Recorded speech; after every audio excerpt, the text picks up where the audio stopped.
Cheers, queers! What's on the big agenda today, Theora? Today we're going to be talking about Girl Rules, the first 7 episodes of the series, because we couldn't help ourselves. Yay! Woohoo! Woohoo! Oh, If you're new here, hi. Welcome to this episode. If you're not, then we've been waiting for this freaking show forever, and here it is. So we're going to talk about it halfway through the season ish. yeah. Ish. This is Theora in particular has been dying to talk about this. If you want more Girl Rules content, make sure to check out the reaction videos. We have at least one on YouTube, and there's two on YouTube, and the full season will be on Patreon. So for $5 a month, you can get access to all of the reactions. This video ad-free. No ads, that's big, guys. And we actually have a 7-day free trial for that tier available. So you can get access to it for free for 7 days. Can't get better than that, right? So go check it out. Check it out. You can also go to our website, bigenergypod.com, and there's a couple of think pieces about some of the episodes. I'm sorry, I completely forgot. That out. That's free! Yes, it's completely free. All right. Anyway. So we're here. Sorry this took so long. I was MIA for a bit. So now we're here. So we're going to talk about Girl Rules. Caitlin, what do you want to start with? I guess just the first thing I have is about Prim. And I have to start strong with Prim. Yeah, okay. Because that okay, Prim. Yeah. It's our first introduction to Girl Rules, I believe. And I thought she was so innocent and like got the bad end of the deal in the beginning, and like, boy, did we have it wrong. I mean, we didn't get all the facts. We didn't. No, it's classic GMMTV. They're not going to give you all the facts, which is what makes their shows so great. Oh my gosh, yes, that is true. But like, yeah, she's so innocent. Bambi abandoned her. She can't be with Goria because of Bambi showing up. It's always Bambi's fault. But no, this girl can be toxic in her own right. Like, Prim is incredibly toxic. Prim's manipulative. Prim's my least favorite person in the show. She used to be.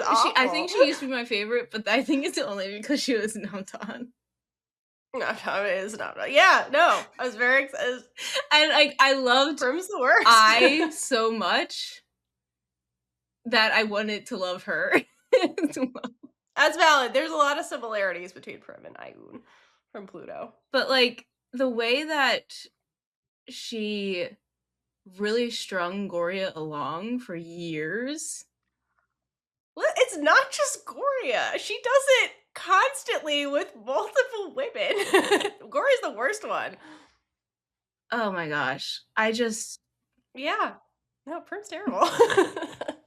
And then, like, I understand being like a workaholic, but she literally committed to being with Bambi on her birthday and then completely abandoned her. So she's the one who abandoned her first. And like, kudos to Bambi for sticking up for herself. You know what? Actually, screw Prim. Sorry, Prim. I want to get into Bambi. Screw Prim. Because that girl is a force, and like, she feels like the most toxic character in the series. But she knows that about herself, and that's what I actually love. Because like, she owns her toxicity. Yeah,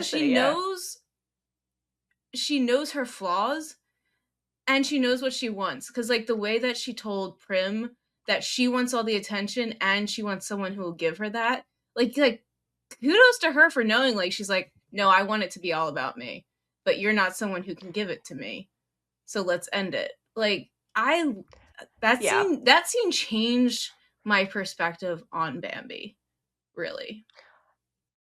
I think the reason, so I wrote this in our web piece article where I talked about that episode in particular, but like, the reason why is because that's Bambi's memory. Yeah. Okay, because all the flashbacks we get of their relationship are Prim's memories. So it paints Prim as the good guy because it's Prim's memory. And then you get Bambi's memory, totally different, right? Yeah. Like, so basically, I just ate into the hands of the creators of the show. Yeah, you fall for these writers every time. I do. I'm just like, yeah, no, there's more going on here than we know. But the thing is, like, people are like this in real life, right? Because Prim has to be the good guy in every scenario, right? Like, Prim is like on a mission, whether she's conscious of this or not. She like tries to portray herself as like the good person, right? So like when it came to the Goria stuff, well, I'll get to Bambi's, the scene you're talking about in a second, but first I want to go, because you talked about Goria, I want to go back to that really quickly. So, like, when they get in the confrontation, when Goria, this poor, love of my life, Goria, we'll have a whole devotion section of her later, but when they're in that conversation where she's like, okay, Bambi's back now, like, were we ever going to be a thing? Like, Prim doesn't answer her. Prim just keeps saying, like, the timing's bad. The timing's bad. And then things slip out from Prim's mouth where she's basically like, I didn't know Bambi was going to come back. And then, so Goria's like, wait a minute. So, like, first of all, you said it was timing. And now you're saying it's because Bambi's here. So, like, basically, you were never going to pick me. You were always going to wait for Bambi.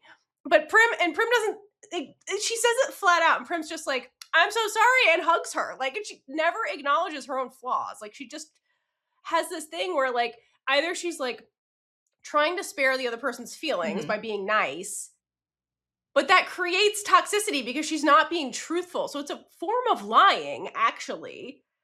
And so this is where Bambi and Prim are similar, where like Prim lies to like, quote, spare other people's feelings and in effect make herself the good guy in the scenario.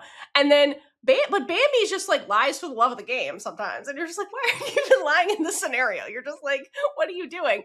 And but like Bambi also lies to get herself out of stuff. Like, she just lies constantly, but like she knows that about herself, and like, yeah. So like it was really interesting to get there, and it's really interesting to get the breakup scene from Bambi, because if you notice that all the memories that Prim has and the memories she holds on to are like the happy ones. She's always reminiscing about like the first time she asked Bambi out, or like when they first started flirting, and like the birthday cake in the bathtub. Like, she remembers that shit. Bambi remembers the breakup. Prim doesn't reminisce on the breakup. Prim's upset that Bambi broke up with her, but she doesn't look at why Bambi broke up with her. Like, notice that. Prim doesn't fixate on that. Prim's not trying to make herself better. She's just like, Bambi broke my heart. Poor me, poor me. Like, I'll just wait for her to come back, like, kind of thing. She doesn't go like, well, wait, why did Bambi leave me? And in that conversation, it was really, like, Bambi seemed like the sane one in the relationship. And she was like, listen, Prim, like, this is my birthday. You knew that. You took this job. And then Prim, instead of acknowledging it, what does Prim do? Prim gets emotional and defensive. And she's like, Bambi, you know that I'm doing all this shit and blah, blah, blah. And she like lashes out at Bambi. She doesn't have a conversation with her. She lashes out at Bambi and like tries to hurt Bambi. And Bambi's like, I understand your career is important. And like, truthfully, Prim was in that stage where like, she needs to work a lot to like make it in the entertainment industry, which is a notoriously challenging industry, right? And Bambi's like, I understand that, like, I do. But I think we're at the point in our lives where like we are not compatible in a relationship because I need this thing from you and you can't give it to me right now because you need to focus on your career and I want you to succeed in your career. So like, we need to go our different ways. And Prim's like, I'll try harder. I'll try harder. And then it won't happen again. And Baby's like, it's going to happen again. Like, Prim, self-reflect, girl. Like, again, Prim's always like, no, I'm the good guy. And the Prim's like, Baby's like, girl, we're not, they don't communicate. That's their issue. Those two do not actually communicate about real shit until it's too late and they're in a fight. Like, that's kind of like their relationship. Like, notice when they're happy, it's always like, you're cute, you're cute. It's that. And everything looks fine on the surface. But then, like, real shit happens and they don't talk about it. Like, I'm sorry, in the last episode, Bambi's like, oh, you've never taken me to your house. Prim, what the fuck? Like, Bambi's mom knew Prim. And she knew about her career and knew all these things about Prim. But Prim never took Bambi home. That's weird. Like, that's weird. And then Prim's like, no, because I'm poor. And Bambi's like, I already know you're poor. Like, that was not a shock. Like, yeah, like, there's something weird going on there, too. And, like, Bambi, who, like, very much wants to be in Prim's life, I imagine had asked, but Prim shut it down. Oh, yeah, probably just not, you know what I mean? Shut it down. She just didn't answer. Right. Like, Yeah, she just evaded it because, like, that doesn't make Prim look good. So Prim does a lot of self-preservation shit in her relationship with Bambi that, like, makes her appear manipulative in a way. Like, she's kind of manipulative when it comes to Bambi, like, at least emotionally manipulative. Like, anytime Bambi, like, expresses her feelings, Prim's always like, "Oh my god, you're crazy," or blah, blah, blah. Like, she, like, does all those weird, like, abusive kind of techniques a little bit. That's fair. I'm not saying Prim is a horrible person. She's not a horrible person. The point of girls is that everyone's a horrible you have person. characters that are human beings. Yeah. You have characters that are humans, and humans are good, bad, and everything in between. Like, multiple things can be true about one person. Yeah. Like, Prim cares about her family and supports her family and loves her sister, loves her mom. Very true. She loves Bambi, but she also does these other things too. Like, nobody's perfect. Like, and that's why I like the show. There's no perfection, doesn't exist. And, like, they're honest about that in this show. Can we talk about another moment where I thought was really messed up on Prim's part? Sure. Which one? There's so many. Well, this one was in 6 and 7, where Bambi is trying to be nice and gives her father money. Well, lends her father money. And she goes off the handle and was like, "You don't have to make me happy. You're not in charge of that. Like, don't talk to me," or whatever. Stay in your own lane. And I was just like, first of all, Bambi acknowledges what she says. She says, "I'm sorry, I didn't know." And acknowledges that she just didn't do something right. But again, she didn't have the information to know that this was wrong. She did nothing wrong. Why didn't she know, Prim?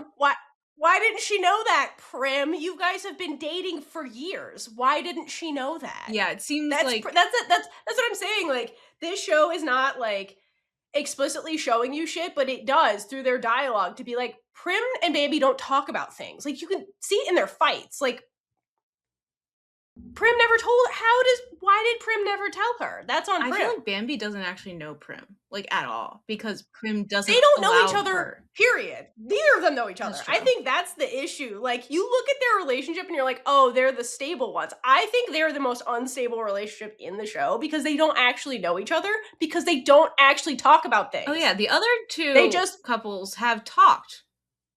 Actual conversations with each other. Yes, exactly. And, like, this is real. Like, some relationships are like this, where, like, it is possible to be in a relationship with somebody, be in love with them, have fun with them, but you don't actually know them as a person. Like, they don't know each other is the thing.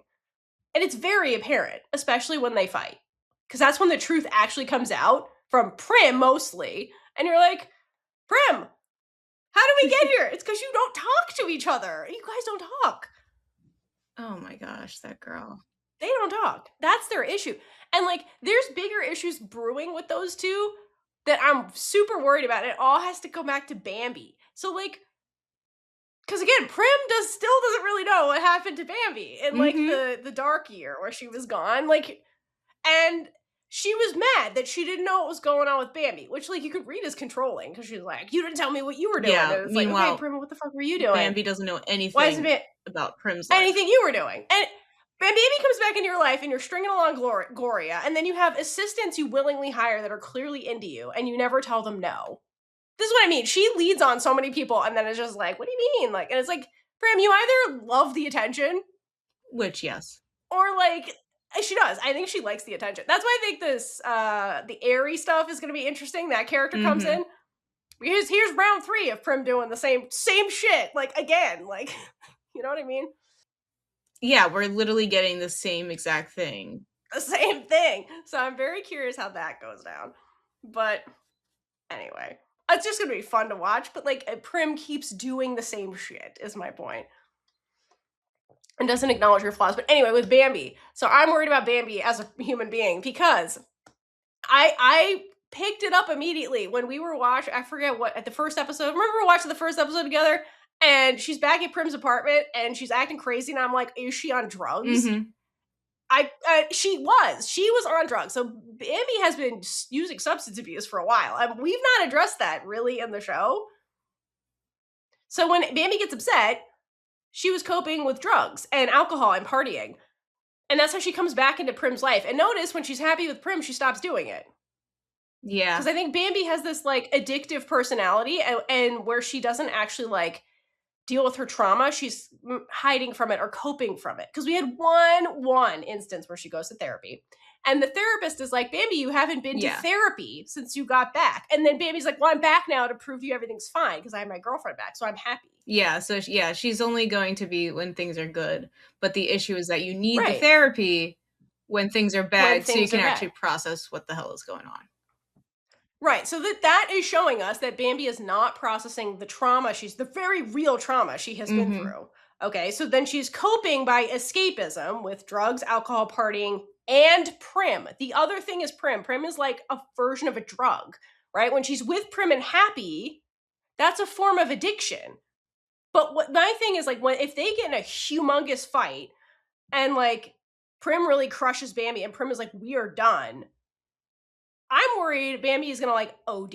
Like, that's what I'm actually worried about with that character. I feel like she's gonna go off the deep end in a dangerous way, and like she might die kind of way, because she's not coping, and she doesn't have. And also, like, if you look at Bambi, she really doesn't have a support system, and that became. And I said that in my episode 6 breakdown, and then it happened in 7 where it became very apparent when her and Sasha were talking.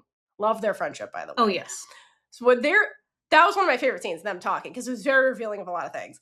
But in that conversation, you can really see that Bambi and Sasha both don't have a support system. They don't have a friendly relationship with their family. And they don't actually have friends. Like, Bambi's like, I had a friend and then I fucked her and now we're dating. So I lose my girlfriend, I lose my friend. That's my one support. And like, that actually is not healthy. Your only support system is your partner. Yeah. That's a lot to put on your partner. You know what I mean? That's a lot. And Bambi can pay for therapy. She just chooses not to go. So both Bambi and Prim don't actually deal with real shit. They just kind of like, Prim shuts down and then ignores it. And then Bambi copes with substance abuse, her girlfriend, or, you know, they both don't deal with shit. It's kind of like their issue. So then when they have fights, it's like nothing gets resolved, really, because they're not good at dealing with. So like, until they learn to communicate and deal with stuff and like actually deal with Bambi's past, and they're fucked. Like, they're not going to work out in a healthy way. They're going to be toxic until they deal with that shit. Oh yes, 100%. That's my take on them. I think that's very eye-opening, first of all. And I think you're just right in general. Like with oh my gosh, Bambi. Yeah, no, I was right. Bambi and Shasha thing. I feel like they're both characters who are going after the first person who gives them what they need. So like Prim gave her attention in the beginning before work got involved. And for Shasha, Gorya is the first person who told her like it is and was real with her. Yeah. So like they're both falling back on like the one person who gave them what they need first. So like to me, these relationships might not stay because it's like, it's just the first person. Like they might not actually be into them, but they're into what they're giving them. I agree with you.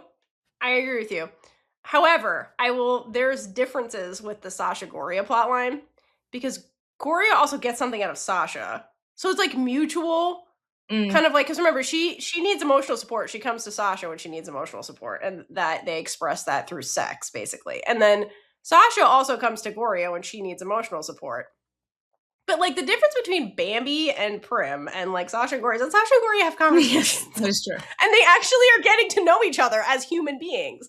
So I think that they're a little bit different, but I agree. That's why I think the plot lines they chose to do in the show are extremely interesting.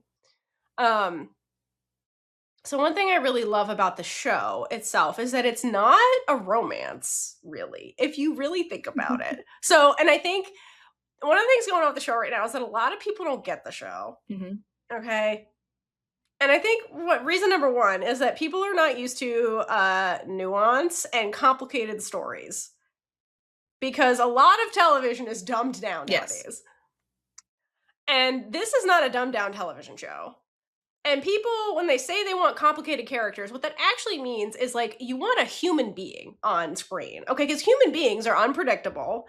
They're not these simple, they're not like, people are not caricatures. They're not like 3 traits.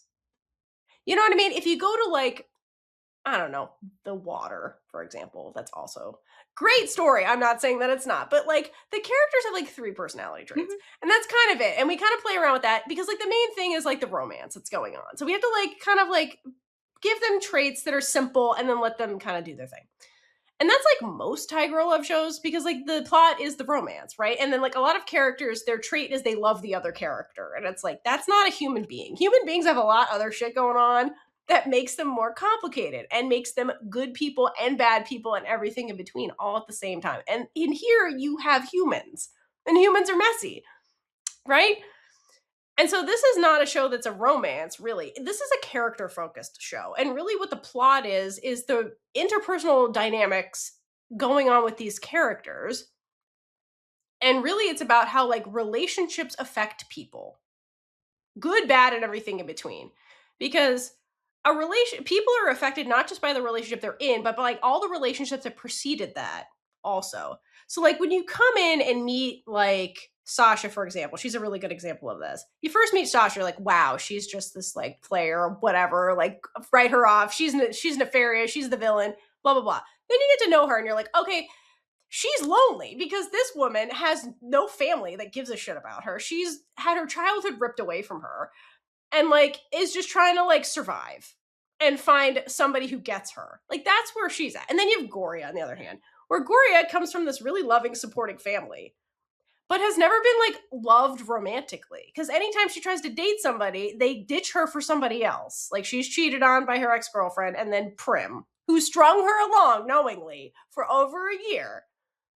And Goria, when you meet her, is actively dealing with that, okay? And so, like, take those two characters, try to put them in a relationship, then what happens? So that's kind of the show. They're like, what happens when you, like, kind of do this? What happens to those characters? And so, like, it's not so much the romance. It's kind of, like, how these characters kind of, like, interact with each other. And because you put them in this, like, entertainment industry bubble, it's, like, incestuous, where everybody interacts with everybody. Yeah. And it's very, very fun.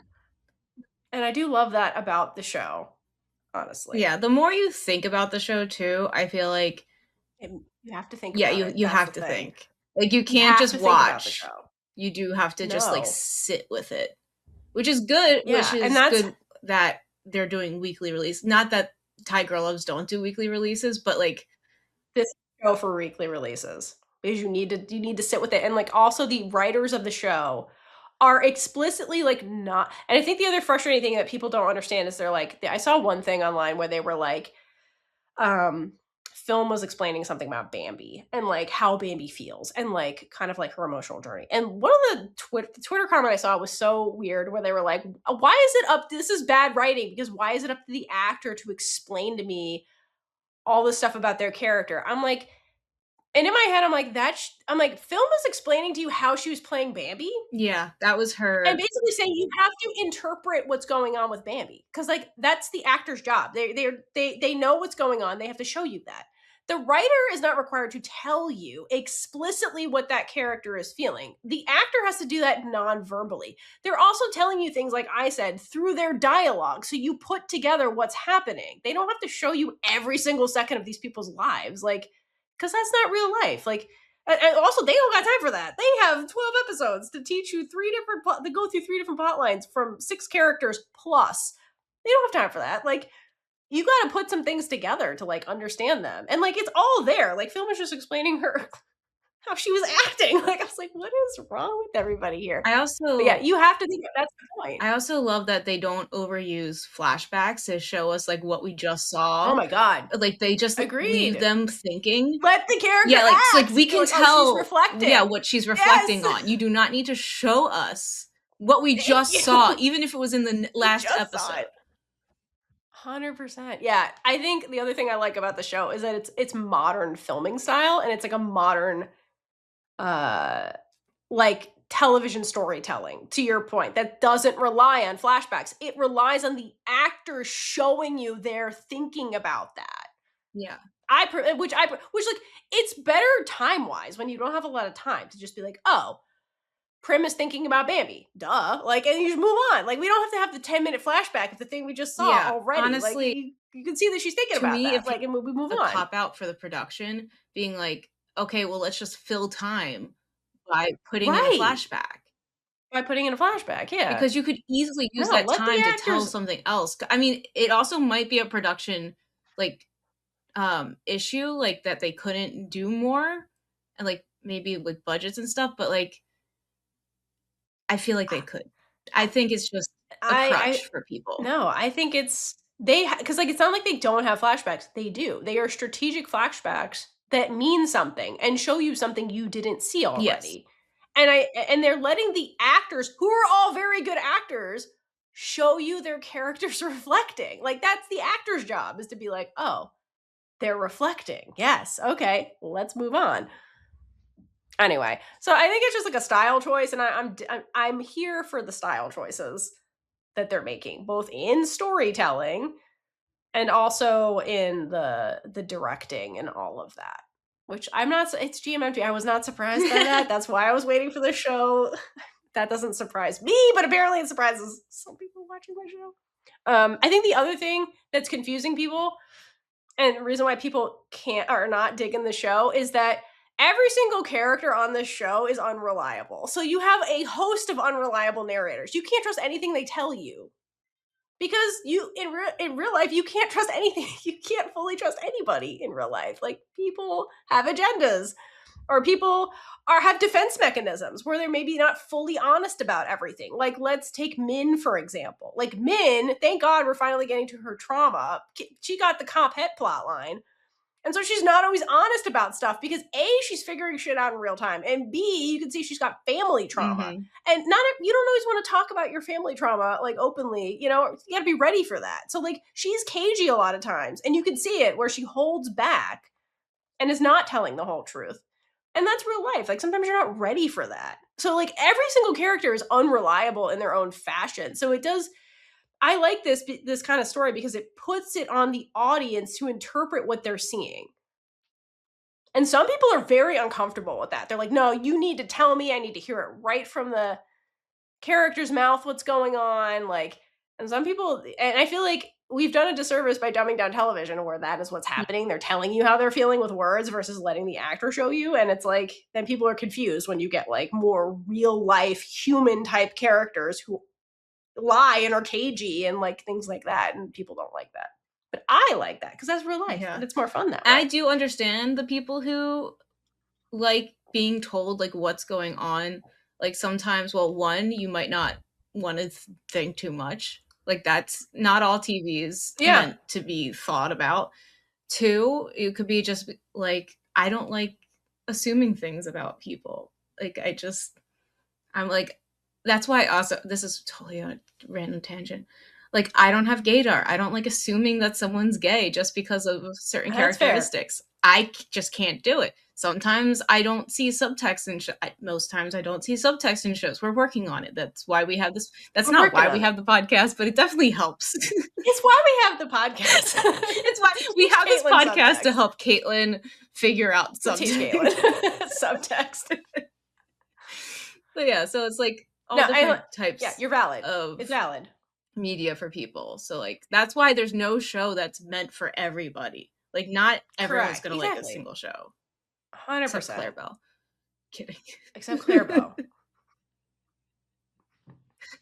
If you don't like that show, what is going on? Anyway, no, we're not judging. No, exactly. Like, it's not for everybody. Like, it's really not. So, but to sit there and say it's bad writing because they're not explicitly telling me something, but the actor is emoting exactly what's going on, and or the characters are human and unreliable, that's not bad writing. This is actually an example of very good writing.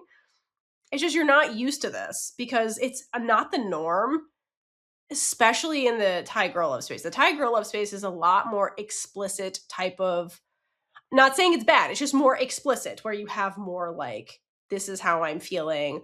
Here's the exact flashback of what the character is thinking. It's a lot more direct to be like, so you're not confused. This is what's happening right now. Like, the writer is being like very explicit. This is not explicit. This is very much like, you need to interpret what's going on. Oh, Sasha's giving a weird look. Think of that what you will. Mm-hmm. And then you just move on, and you're just like, but what was that look? You have to be, what are they actually thinking? Like, we can see what we're seeing, but like, deep down, like, what is like their past? What is she thinking? What do we know about this character? They might not be thinking what you think they're thinking right now. Right. And sometimes you'll never know. And that's real and life. That's why I like the show, because there's and that's why we have the podcast, because there's infinite possibilities for a show like this, and that's why this is the type of show. This is like Killing Eve to me. This is the type of show that makes week to week releases really fun, because like you don't know what's going on, and so it makes for good conversation throughout the week to be like for example, in episode 7, Goria comes over with Prim to Sasha's house and is like, I'm jealous, and she tells Prim, who is she jealous of, Prim or Sasha? I have theories, but like you don't know, and we don't address it, and like you're just that just left hanging, and you're just like, you are up to you. It's left to us to figure out what she meant, but very fun. I will honestly say that I forgot that she and not Bambi, Prim had a thing. So I fully just like, yeah, she's jealous of Shasha. No, there is so much going on. Is she even over Prim? Like, no, probably not. Let's get into that first. Like, now that we're here, let's talk about that moment, because I have thoughts about that. Because I think somebody else in the room knew what was happening, and it wasn't either of them. So first of all, I think this is an action speaks louder than words situation. So Goria allegedly is still getting over Prim, which is probably real, because like, how long was that crush? Like years. I feel like it was years, because they were in school. Yeah. Well, it's like, yeah, I don't know when exactly in college Prim and Bambi broke up. Because like I think they met in college, her and... Yeah. They were in uniforms. I'm not entirely sure the timeline of that, but like, it's been at least a year. We'll just say that, because Bambi's been gone a year, right? So it has to be at least a year. Yeah. Maybe more. Not entirely sure. Okay. So like, that's a long time to be holding on to a crush for somebody, and then like work with them and kiss them, which makes it worse for Goria. And then Bambi of all is the ex, okay? That's a lot. And like comes in and like throws a Molotov cocktail basically at Goria's life. That's what Bambi did. And then Goria still has to work with Prim. So she's still interacting with her, which makes getting over her harder. And Bambi is flaunting the relationship constantly. So like that has to be extremely painful for Goria. And so I would imagine she's getting over it, but like is salty about it, which is understandable because Prim also lied to her. So like, yeah, it's so complicated. I feel like she's still dealing with those feelings, but like they're so complicated, and like the poor girl. So then Prim, this idiot, is like, I need to find Bambi because I yelled at her and now she's with Sasha. Because, yeah, girl, go get that. Like, so anyway. So then she's like trying to figure out where she lives. And then Prim, who's like, oh, I know somebody that would know, calls Goria. When was the last time Prim called Goria? When she needed something. Right. When does she call Goria to be like, how are you, Goria? How are you doing? To check in on her? No. She calls Goria when she fucking needs something. Because Prim is kind of very toxic, actually. I feel like a Prim. So poor Goria. Who knows what that conversation was like? Goria's like, why is she calling me? And like, maybe she got a spark of hope. And then it's, I need to find Bambi. She probably thought it was about work or something. Right. She probably thought it was about work. And she's like, I need to find my girlfriend who's been terrorizing you. You know what I mean? Every conversation between Bambi and Goria is horrible. So then but here's the deal. She's trying to find her, and she's like, I think she's with Sasha. So she's trying to find the address.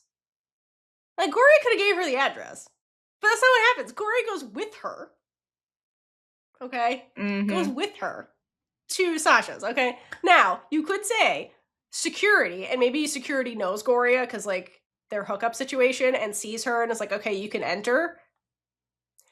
She didn't need to go up to the door if that was the case. Like, she could have been like, here you go, Prim, good luck, bye. And she could have left. But she doesn't. She goes to see for herself what's going on. So when she says she's jealous, okay, I think it's over Sasha, because then the door opens and Sasha's looking at this, and she does this smirk at the end when Goria just invites herself in the flat like she owns the place, and she's like, she's jealous because she, in the prior episode, she's like, I know when you're jealous, and Goria's like, yeah, you don't know me, and she's like, bitch, I didn't need to know you since you were 5 to know when you're jealous. It's obvious. So like, I think that's what was happening, because like, again, the actions speak louder than words in that scenario. I'd be like, you didn't have to physically come here, but you did. Oh yeah. Yeah, I mean, yeah. Girl. Also, yeah, jealousy is written on her face when she's jealous. Right. So, like, I think at that point, the jealousy, she's not, I think that scene is supposed to show us that, like, Gorya is not jealous over Prim anymore. I think it's possible that she's still, like, she still probably doesn't want to see Prim and Bambi, because that probably still hurts, having gone through what she went through, but I don't think it's about Prim anymore. It's more about, like, why do I keep getting hurt Oh, by yeah. people I'm Oh, into? yeah. You Oh, know? poor I baby. don't think it's really about Prim anymore. That girl really does get hurt by everyone. Literally everyone. Literally. Literally. Yeah. Oh, poor Goria. Goria, by the end of this, better get everything she wants. You know what I mean? Protect her at all cost. I didn't think Goria was going to be one of my favorite characters of the show, but she is. My favorite character I that I just realized, well, I think I realized it before, but I went into this thinking Bambi and Shasha were the worst people on this planet, and I think Shasha is my favorite right now. Sasha is my favorite. She's been my favorite since the beginning. I love Sasha. But again, like, I just take things at face value, and that's a flaw on my part, because there's a lot more to people, and I think that's what the show teaches you as well. Like, you cannot trust 100%. what you see on the outside, because there's so much human on the inside. Like, they have so much life experience, trauma, and you can never know somebody just from how they portray themselves. Because especially a celebrity. Yes. That's the other thing with Sasha, especially a celebrity. And I love that that's something too, because what you see is not real. Who they are, yeah. And she made that, I like that she made that point with, because she's having conversations with Goria now in the manager's realm, where she's like, very explicitly admits, she's like, listen, like, the reason I really need a manager is because, like, I don't like talking to people, which relatable. And she's like, and also, like, she's like afraid to say stuff. She's like, if I want something or don't want something, I'm afraid to voice my real opinions, because then people are going to judge me and be like, well, she's picky, she's this, she's that. So I let my manager handle it. Meaning I can't be myself in these interviews because I'm going to get judged for it. And I'm in the public eye all the time. Mm-hmm. So, like, you can't know Sasha. And that's the other, she can't let you know her. And that's the other thing. Like, they were having, her and Goria were having some conversation where Goria's like, oh, your life is so perfect, Miss Model. And she's like, hey, did you know this shit about me? Like, of course not. People look at, like, about, I had no childhood. Did you know that? She's like, most people don't know. They look at me and think I'm perfect because I made it in modeling, but, like, you don't know me just the way my fans don't know me. Just like how in the scene in the first episode where Shasha freaks out because someone's taking her photo during the photo shoot, like, something had to have happened for her to react like you caught that immediately. You're like, something happened in the past. And I agree. She definitely has trauma that's related to the entertainment industry. Yeah, and, like, 100%. It's very easy to write it off when you first watch it, being like, she's being controlling, she just knows that she's powerful, she can do whatever she wants. That's the point. That's how they wrote it. Exactly. But again, there's always a reason for that. There's a reason someone, even if it is that case, like, they think they're powerful and untouchable, there's a reason they're like that. The people around them might have caused them to feel like that. Yeah, enabled it, that behavior. But with her, she has no one. So, like, there's a and then the way that, I think maybe one of your articles brought up the fact that when she reacted in the gym, I actually don't remember. Oh, yeah, that's the other one. Yeah, it's the same scenario. When, I want to talk about that. When Goria is being filmed and Sasha sees it, notice her reaction.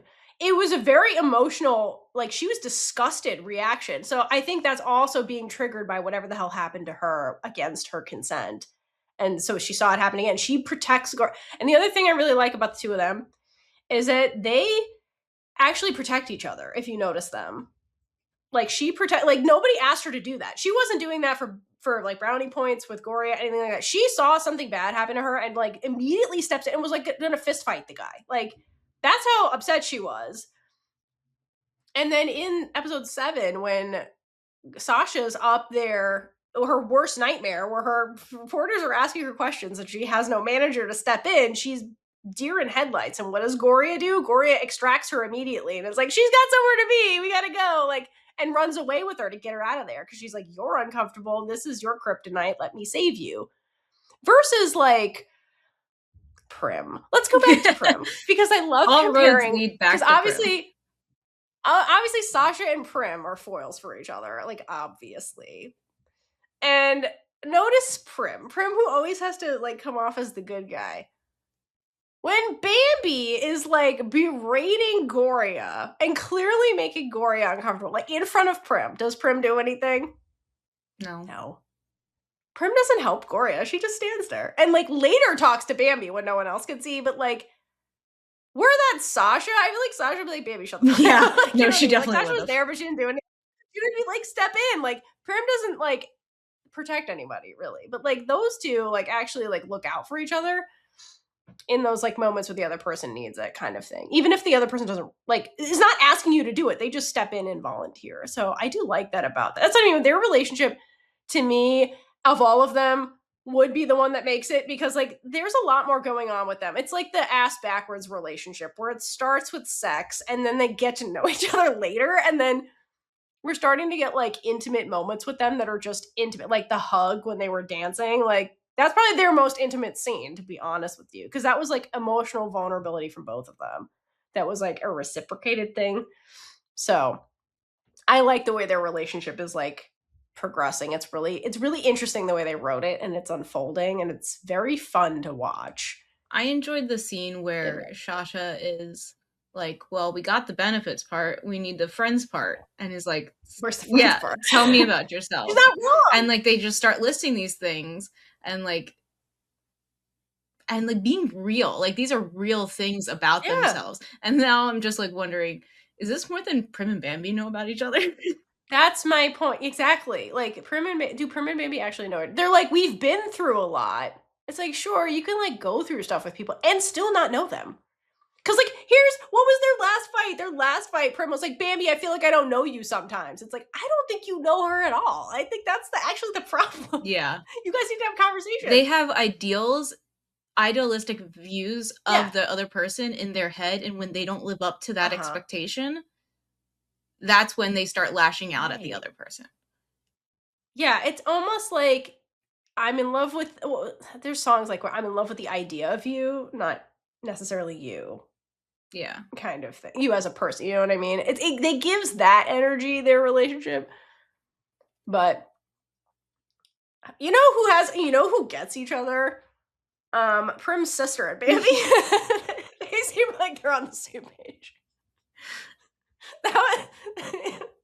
I'm really into their all their interactions. Oh my gosh, yeah, the scene at the dinner. The dinner table. That was a really cute scene with them. They were really cute. They were so funny together. She's like, I'll just get a rich girlfriend. And then she's like, yeah, Bambi gets me. And Bambi's like, that's right. Bambi's all for it. She's like, yeah, that's what I bring to the table. She's like, I'm here for money. That was probably one of the cutest scenes. Just speaking of Prim's sister, Bipor, right? I think that's how you say her name, Bipor. I love Bipor and Crystal.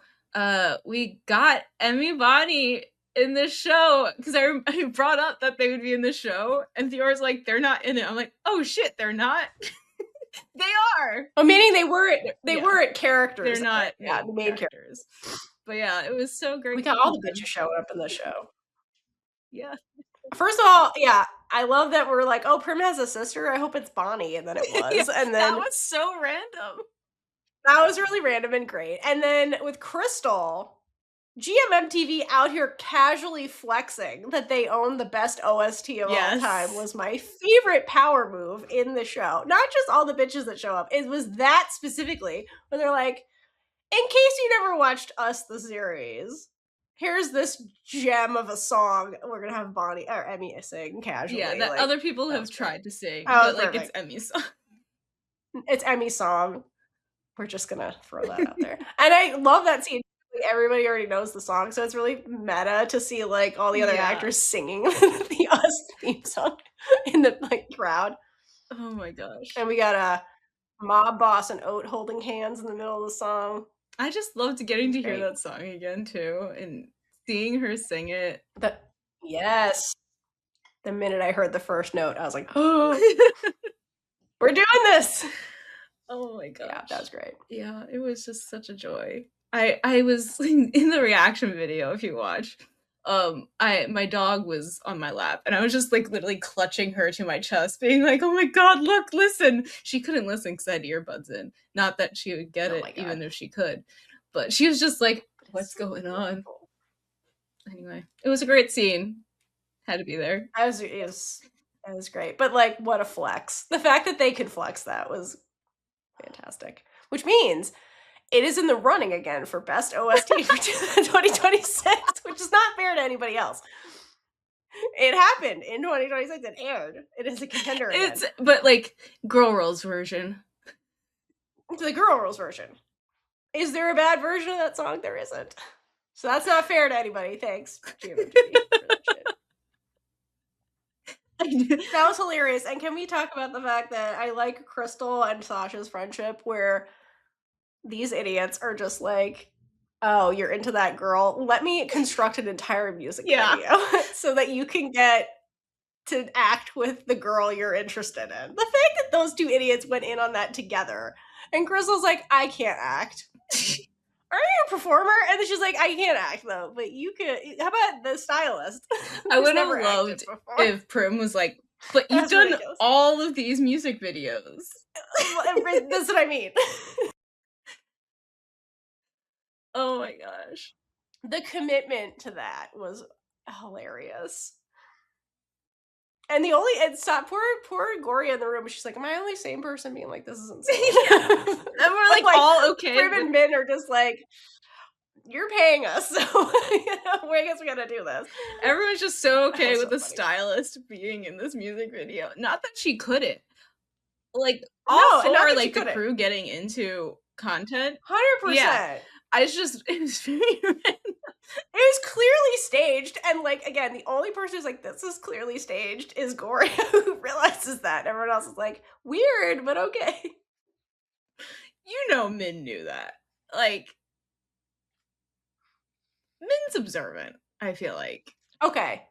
Question though about that whole thing though. So they do the music video so that Sasha can flirt with Which they did not look in love at all, in my opinion. No. I don't know how they got anything usable in there. I mean, I know we saw it, but like, they were fighting the whole time, it was fun though. It was fun to watch them fight. Okay, but then they were gonna have a kiss scene, right? And then Prim shuts it down. Did Prim shut it down actually because she didn't want a kiss scene in the music video, or is she like, I did see, jealous that Sasha gets the girl that was into her, and she can't have that? I don't know. Like, face value, I don't know. Like, that was a hard she one. just won't use it. But yeah, like, it could definitely be a possibility that she just didn't want to see her kiss someone else because she wants everything. I agree. I would not put it past Prim is the thing, because like, I don't believe Prim has done so many things on the show where she says something and then does the opposite that I don't believe her when she tells me things. Or when she's saying things. Like, I don't believe her at face value. I'm like, what do you really mean, Prim? Because, like, you keep doing this. So, I don't know. That struck me as a weird moment where I was like, I feel like you can go other way with this, Prim. Because, Prim, you be lying, too. I mean, you call out Bambi for lying, but you lie, too. The only other possibility would be that she was, like, protecting Gorya. Hold on, just let me get it out. And... I know. And she was like, she knows that Gorya didn't want to do this. And so she didn't want to make her kiss her. I don't think that's the actual case. That's just the other, like, scenario. Right. Or Prim in her brain convinced herself of that. Yeah. I can see Prim she definitely would herself convince herself. As the motivation. Right. But it's not the motivation. Because, like, if Prim really fucking believed that, then she wouldn't have been like, Goria knows where Sasha lives. Yeah. Later on, like, 2 episodes later. So, yeah. Prim's a whole ass lie, is what I'm saying. But I thought that was interesting. If you have opinions on that, I'm curious, because that was a weird move by Prim. Yes, that's a good point. Leave it in the comments. Leave it in the comments. Okay. People we haven't talked about and we should give love to is Min and Praew. Yes. Let's talk about them because we haven't. Well, first of all, I'm very surprised that Min dumped Park in the very first episode. Same. I thought that was gonna be like, we're gonna drag that out. Yeah, I thought like maybe now we'd be getting into her getting over him, and well, like I would say episode 5, maybe 4 or 5. See, and that's the thing. If the focus was the romance, I think that is the beat by beat that would have happened. But it's not. It's not the romance. It's not. It's not about It's not about Prow and Min falling in love. It's not about that. That's not their plot line. No. The C plot, in my opinion, is social commentary. Like, they're the social commentary couple. Like, because, like, here's my breakdown. So, A plot, for better or worse, is Prim and Yes. Bambi. For better or worse. Okay, and they're like the friends to lovers to exes to lovers. To what? Trope, kind of. But really, their whole arc is basically about it's like a hot and cold relationship where like the people, they don't communicate and therefore don't really know each other. And so like that's what does that relationship look like and how is it toxic and how is it not? That's the A plot. Then the B plot is the reverse slow burn, basically, where it starts off with friends with benefits and then just they're friends. And then I think as they become friends, they're gonna get to know each other, and then it gets romantic for real. Because because of all the shit going on with them. And then with Goria and Prim was like the A to B plot, where like she was heartbroken by that one, and that's affecting the B plot. And that's kind of that. It doesn't really affect the A plot because Prim doesn't give a shit. It affects the B plot. It did not affect it, other than making Bambi jealous and do crazy shit. It doesn't affect the A plot, just the B plot, which again tells you everything you need to know. Then the C plot is social commentary, honestly, because it's the comp head plot line. Mainly. And what's interesting about the comp het plot line here is it's not your typical comp het plot line. Because it's not, it does. If you watch Heartstopper, Imogen and Min would be great friends.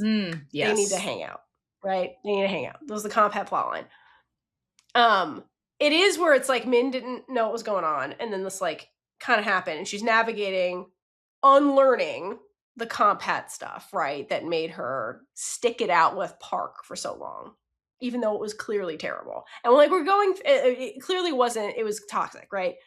And so she stayed in that relationship for a long time. And then she meets Prow and then realizes, oh, this is an actual good person who actually cares about me, but she's a woman. And so I have to unlearn the comp het stuff, which she keeps saying, give me time. Like she's going to unlearn her whole life. Like that's not, that takes time. But then now we're getting into the part to be like, okay, there's also the family shit going on that's affecting her. And that's where comp het comes from. It's like learned. And it's learned through society. That's what she's like, you gotta think about society. Society meaning her family. Like her family is like really like, we'll disown you. Like, that's a lot to deal with. And then you have little Prow, who's like the baby gay, who's very confident, who's gone through shit herself, and is like, I don't want to be in a closeted relationship, but I'm going to go after the straight girl. And it's like, what are you doing? You know what I mean? It's the definition of closeted relationship. Correct. And it's also like, that's a very like queer specific kind of like relationship dynamic too, where you like, that's a like Prow's plotline is a very like stuff that only happens to queer people. Yeah. You know? So like, that's why I say where they're the social commentary plot, which is a lot to put on the C plot. That's true. You know what I mean? That's a pretty heavy C plot if you think about it. Yeah. It also, like, they seem less connected to the others. Like, they're kind of, like, out in their own world, I feel like. Because, like, when you think of Prim and Bambi, they're connected to Gorya and Shasha. They interact with them Prow and Min are just, they're connected by work, and that's it. So... yeah. That's true. That's true. They meet through work, and I guess the Blossom, which is work-related-ish because photography, but not really. Socially, they kind of hang out that way. But like, everybody's kind of connected by work, though, is the thing. Like Prim and Bambi, like with the exception of like Prim, Bambi. Oh my god, I need like a murder board. Prim, Bambi, Gorya, or like they know Prim through college, and then like Min and Prim are friends outside, and they started the business together. But like, are they friends? Their friendship is also fucking weird. If you look at their friendship, it is fucking weird. It's a hot and cold friendship. Yeah. You're looking at me like that, but like, okay, like here's another critique of the show. I'm just gonna, unless there's anything else to say about that. Speaking of Prim and Min, I want to talk about some shit going on with Min, okay? Because some of the critique from the show is like the writing around Min and how it's biphobic. So I want to see what you think. Do you think there's biphobia happening in her plotline and stuff with her? Offhand, no. I don't see anything. I would say yes, there is biphobia happening. Okay, so but like on the characters part or on the like the productions part? In the show, I'm talking about in the show. I'm not talking about intentional nefarious shit. I'm like, is there biphobia happening in Min's plotline, like in the show? Because I would say yes, definitely. Well, she just hates the fact that she likes girls at all. So like, who's she? Oh no! I don't mean internalized biphobia. I don't think Min has that. I'll explain what I mean and where this comes from. So it comes from Prim and Min's friendship, actually. That's where the biphobia is coming from.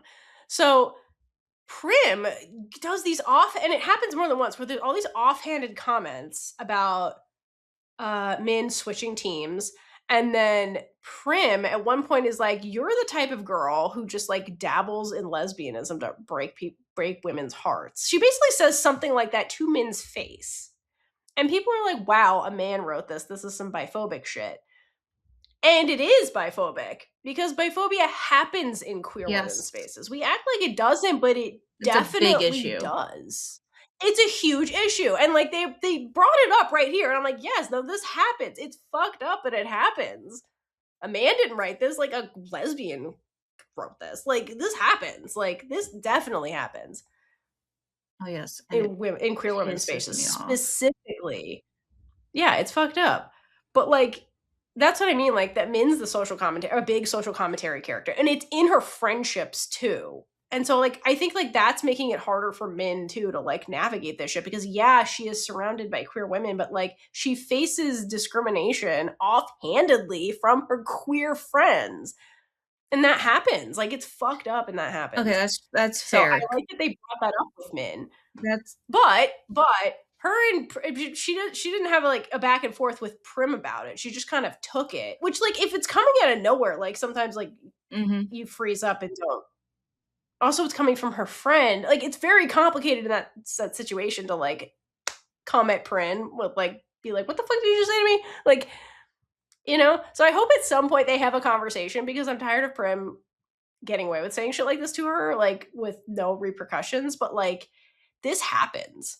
Yeah, that's very fair, because like it's always about like, oh, you're sapphic now, you're a lesbian, you're, like even with Park, I mean it makes sense with Park, but being like, but it's very similar to what Prim is doing. That's the comparison. Yeah, it is like he's doing the same thing. They're trying to put her in a box, versus if you go back a few episodes when again Prow and Min actually have conversations when they're talking. And Prow is like, well, like bisexuality exists.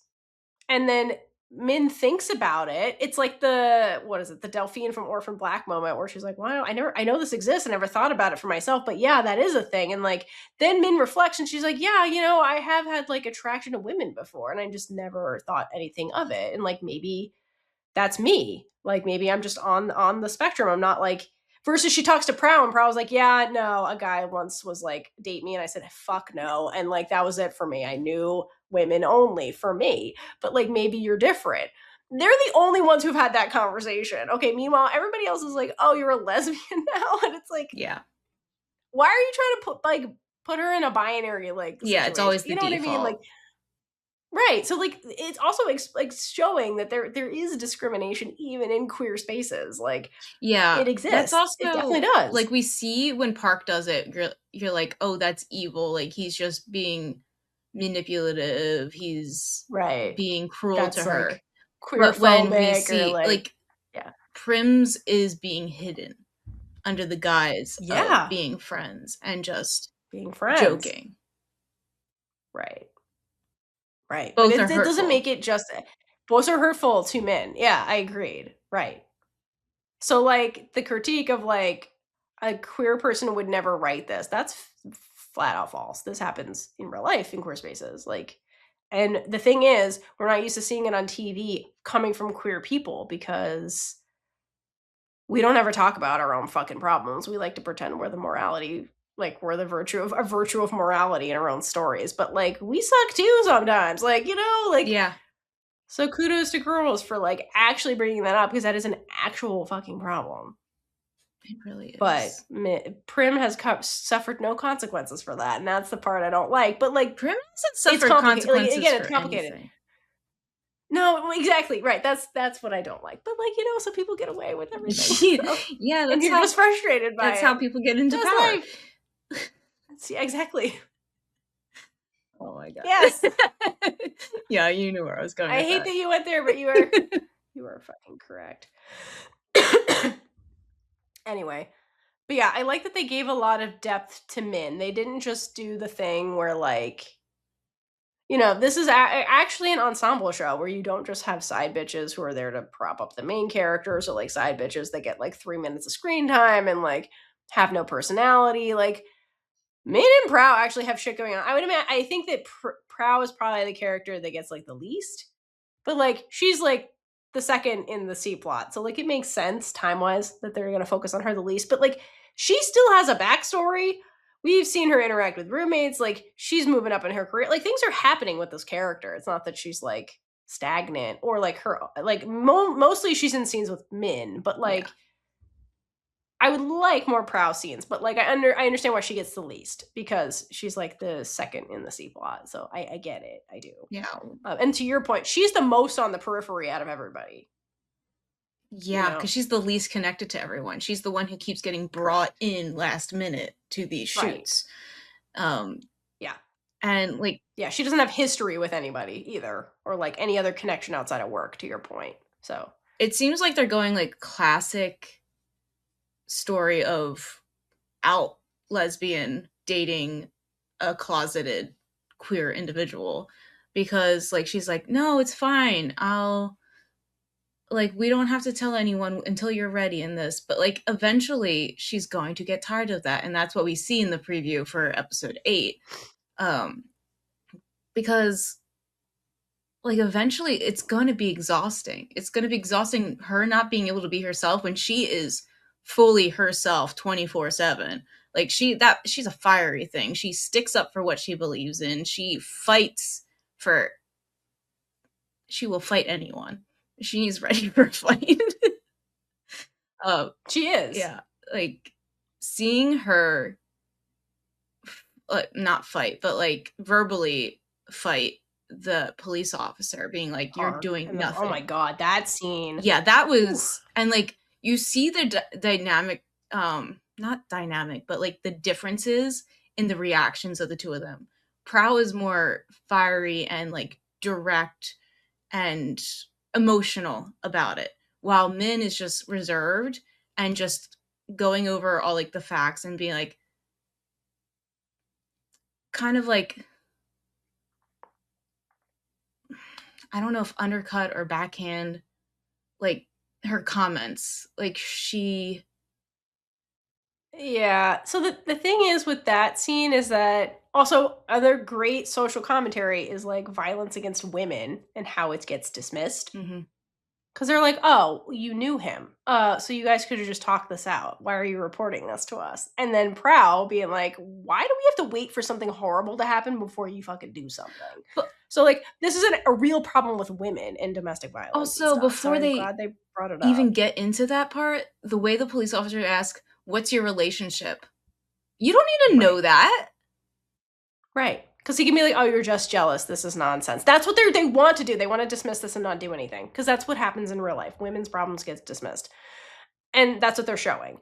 And I like that. But back to your point, the reason you get Prow, who's very fiery and like not off the rails, but like more aggressive about it, versus Min, who's taking it in and realizing this man is not going to do anything, is because their ages. Prow is young and she's optimistic and she's more like idyllic about what should happen about this. Whereas Min's been around the block and she's like, no, he's not going to do anything. This is a waste of everybody's time, basically. And that's why she gets up and she's like, women have to take care of ourselves because you're not going to fucking do anything. Just write the report because you weren't going to help me to begin with. And then she just left. But like the thing that she got out of that conversation was like, Prow was so worried about her and cared about her so much in that scene that made her upset. And like she was willing to like fucking fight a police officer for her. Like that's what Min actually got out of that. Like the police officer's not going to do anything. I think Min knew that, was humoring Prow, and was also kind of like probably emotionally dazed and stuff from like her bitch ass ex-boyfriend. Yeah, I mean, talk about someone who's actually like for her, that's not the right words. But like on her side, fighting for her rather than supporting her. Supporting, thank you. Right.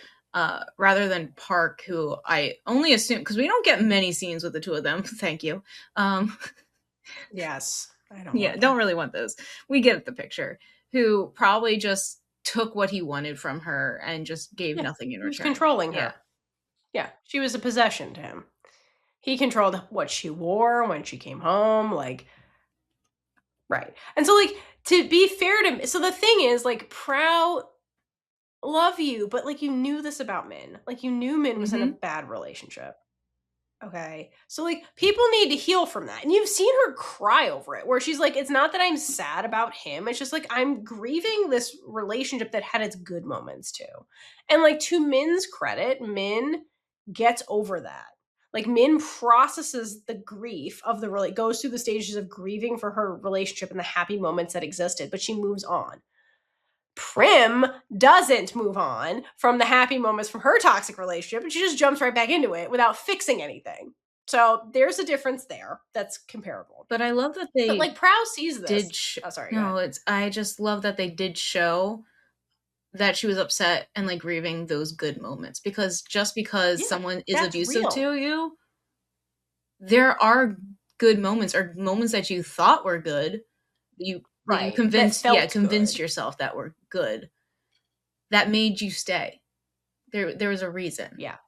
So I do like that aspect. And like, yeah, and that's the other thing. Like Girl Rules was marketed as this is about toxic relationships, and it is. And like remember like when Prow and Min were in the gallery, and Prow has that, and they're alone, and she's like, "Tell me about this picture, like the concept." And basically, Prow was like with the backs, and she was like, "Well, this woman wasn't a toxic relationship, and you can see the physical scars on her back."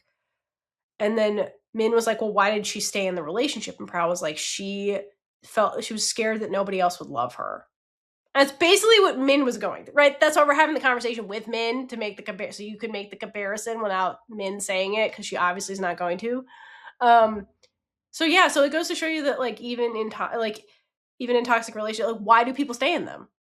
People stay in them, like why? Like willingly. And there's all a host of reasons, like Prim and Bambi. Like they have they're look at them. Why do they stay together? They have their happy moments, and Prim clings to them. So does Bambi. Bambi's like, I'm upset about my dead ex-girlfriend. I need happiness. Prim, you make me happy right now. Like that's what's going on with those two. You know? Mm-hmm. And so, but Min gets past that.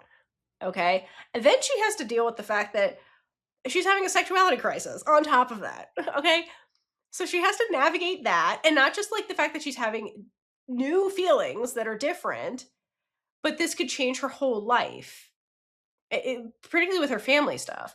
And so she keeps saying like, I need time. Like I need time. Cause like, this is a lot. Like I need time. And Prow, I think, is like, okay, but also is this going to take forever? It's like, girl, like you can't put a timestamp on that. Like she doesn't know. Like this is the first time she's dealing with all this shit. Like, you know, so like you can't really get mad at Min. But the thing is, like, it is 100% okay for Prow to be like, listen, I do not want to be in a closeted relationship. Yeah.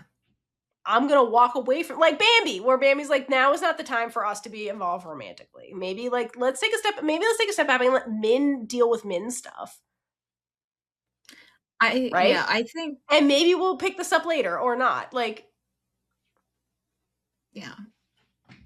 I think that Prow has been trying to convince herself that she's okay with this relationship being and she's closeted. not, right? Because 100%. she always was trying to cross the line, first of all. She always continues to like try and like out their relationship. But like, girl, I was mad at her when they were Min's like, we are at work. Yeah. And then Prow gets mad because like, and I think that the thing is though, it's really just Prow is escalating this because she's frustrated and won't say it because she doesn't want to lose Min, but she's unhappy, and that's why she's escalating it into like scenarios where you're like, you were at work, and Min's like, we're at work. Like Min is saying is rational. She's like, we're at work. This is not a I'm not into you thing, and I'm ashamed of you. This we're at work, like. And Prow's like, but there's lesbians everywhere. It's like, we're at work. Like, that doesn't matter. Like, but I think that's just showing that she's getting desperate because she's unhappy. Yeah. And which is understandable, but also like it's toxic. Min tries to set a boundary. And like, if the boundary's not compatible with what you guys want, like, yeah. I think maybe she's scared of that. And that's like the scared of the truth of that, which is fair. Like, it's a very fair human way to go about this and like make it messy because like what you want and the reality are at odds right now. And I think Prow understands that, but doesn't want to acknowledge it. She's in denial about it, I think, a bit. Yeah. Yeah. And so then she's going to have to accept it at some point. And then like, I think they're going to have to go their separate ways while Min figures her shit out, which is okay. I think personally. I think Prow needed to back off from like the beginning because she was coming on very strong and forcing Min into a relationship in a way. And when like again, I think she was just fully trying to convince herself she was okay with a closeted relationship when I don't think she ever was. She's a very I agree. This is what you get person and like fully like lives her life open. Yeah. Right. It never seemed like she was going to be happy in a closet relationship. So I was like, but maybe we should let Min process what she's feeling first. Correct.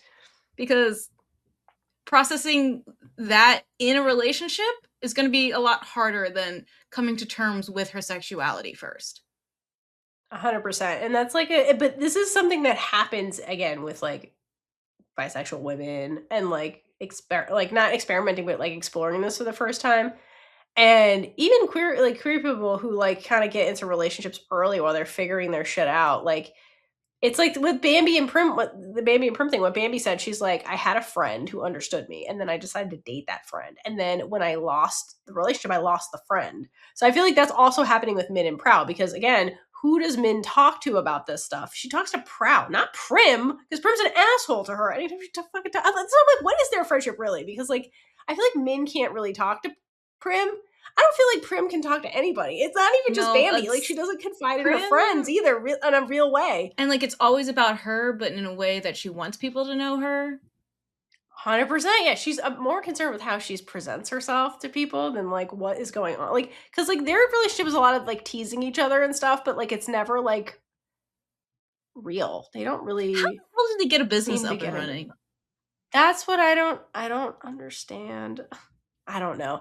But I don't know. Like, again, we don't get a ton of scenes, but I just get in the vibe that like they don't also really talk about things, and I don't know if that's coming from Min or Prim or both, maybe. But like, to the point I'm making though is that like when Prow and Min break up, because I feel like that's in their future, they need space from each other, kind of thing. Who the hell is Min gonna talk to? I mean, Prow also doesn't seem to have a support system. She has a sister, but like, what's their support systems look like? Because they don't really super seem to have one. Like, Prow had a roommate, but then the roommate was like, I'm in love with you. And we're like, oh, this is weird. I'm not in love with you. And we see her in the next preview. So I don't know what the hell is going to happen here with like, who do they turn to when they can't talk to each other about this stuff? Like, now what? Because you lose the friendships in jeopardy also, which makes it more complicated. That's a great question. And like, yeah. And I think that like that that complication, because again, A plot, C plot both have that in common. I think in the B plot, Gorya was afraid of that. She was afraid of an attachment, and that's why she's like, we're nothing to each other. This is sex, and this is nothing else. And then over time, Sasha's the one who's like, yeah, but the friends part. And I think Gorya is afraid of the friends part because when you lose the romantic partner who's also your friend, you lose the friend. And I think that Gorya is afraid of like losing people in a way. And that so would she's make like, sense. if we're attached, then I have something to lose now. You know? Yeah. So she's trying not to get close to anyone, so she can't actually lose someone again. She can't lose people. Yeah. And it's like, despite her best efforts, Sasha is so fucking persistent. It's happening against her will. And boy, did Shasha try. She's tried so hard to be her friend, like doing the shopping with her. Oh my god. That was hilarious. Yeah. But like they bond during their scenes. Like they actually have bonding moments where they get to know each other. And that was another moment in that scene with the shopping where they're going through the clothes where Goria kind of had that moment where she's like, I think this is more than like her trying to sleep with me kind of thing. Cause like what the lady comes by and she's like, those are my clothes now. And Goria's like, the fuck? I was talking to her for 3 seconds. Those are mine. Sasha jumps in and she's like, I'll buy them from you. And then Goria's like, what the fuck did you just do? And then Tasha says the line, if you want it, it's yours. And then goes back to look at their clothes. And like Goria stares at her for a while. It's kind of like, because again, like she doesn't really have anybody in her corner that stands up for her. My point about her and Prim is like, what the hell was their relationship all this time? Because like Prim doesn't seem to actually like support Goria. Like do they have conversations? Does she check in on Goria? Prim doesn't give. I don't think Prim's that friend. No, you know what I mean? Goria reaching out to her, and each time hoping that there'd be an opportunity for her to be with her. Right, and I think that their conversations are about work or Prim. I don't think they're about Goria. You know what I mean? So I don't feel like Goria is getting support that she needs out of that relationship. Like to the point where like Sasha's like, I'm gonna fight for you. That's basically what Sasha's always saying. She's like, I'm just gonna fight for you. We're done. That you want it? It's yours. You're my friend. There you go. Like I think that like they are actually forming a friendship where they like look out for each other. Because I don't think Goria had that, and I don't really super see that in her other relationships that she has with like platonic or not. Like, so I think that that's a unique thing that's happening in the B plot is the way they look out for each other. Like really, like not expecting anything out of it. They're just like, I was just looking out for you. Kind of like thing. Part of it's like that's the right thing to do, but also I care about you. Right. The actions are saying that. And there's like not, and like when Sasha did that, there really wasn't an expectation attached to that. She's like, my friend wants this. What do you want for it? Because like when the lady agrees, she's like, I will only take what she wants, what my friend wants. Give her what she wants. You're my friend. You will get what you want, kind of thing. Ugh, I really do love her. I love them so much. I love their relationship. It's so fun. Because it's like, it's ass backwards, but like with them, you actually get to see a full relationship forming. Like, kind of thing. It's just backwards the way it goes. Versus like Bambi and Prim, you're thrown into a relationship. That where they broke up, they're back together, and nothing's really changed, and they still have to navigate this. And then in the C pot, like they kind of fall in love real fast, but then like their issue is their relationship because it's comp het, right? So like it's interesting storytelling that the B plot is like the most I think the closest thing to a traditional romantic plot line is like theirs. You know what I mean? Where it's usually like they meet, they fall in love, blah, blah, blah, blah. It's kind of that, but it's like backwards the way they're doing it. It's the enemies to lovers thing. Yeah, kind of.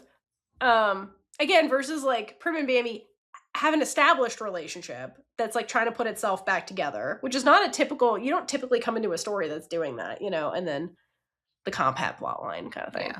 So they have a very interesting, the B plot is very, very interesting. Do you have anything else about that, or should we take a quick break? To talk to Patreon? Yep. Yeah, take a quick break. All right, so before we continue with this discussion, we're going to give some shout outs for our Chaos Crew over on Patreon.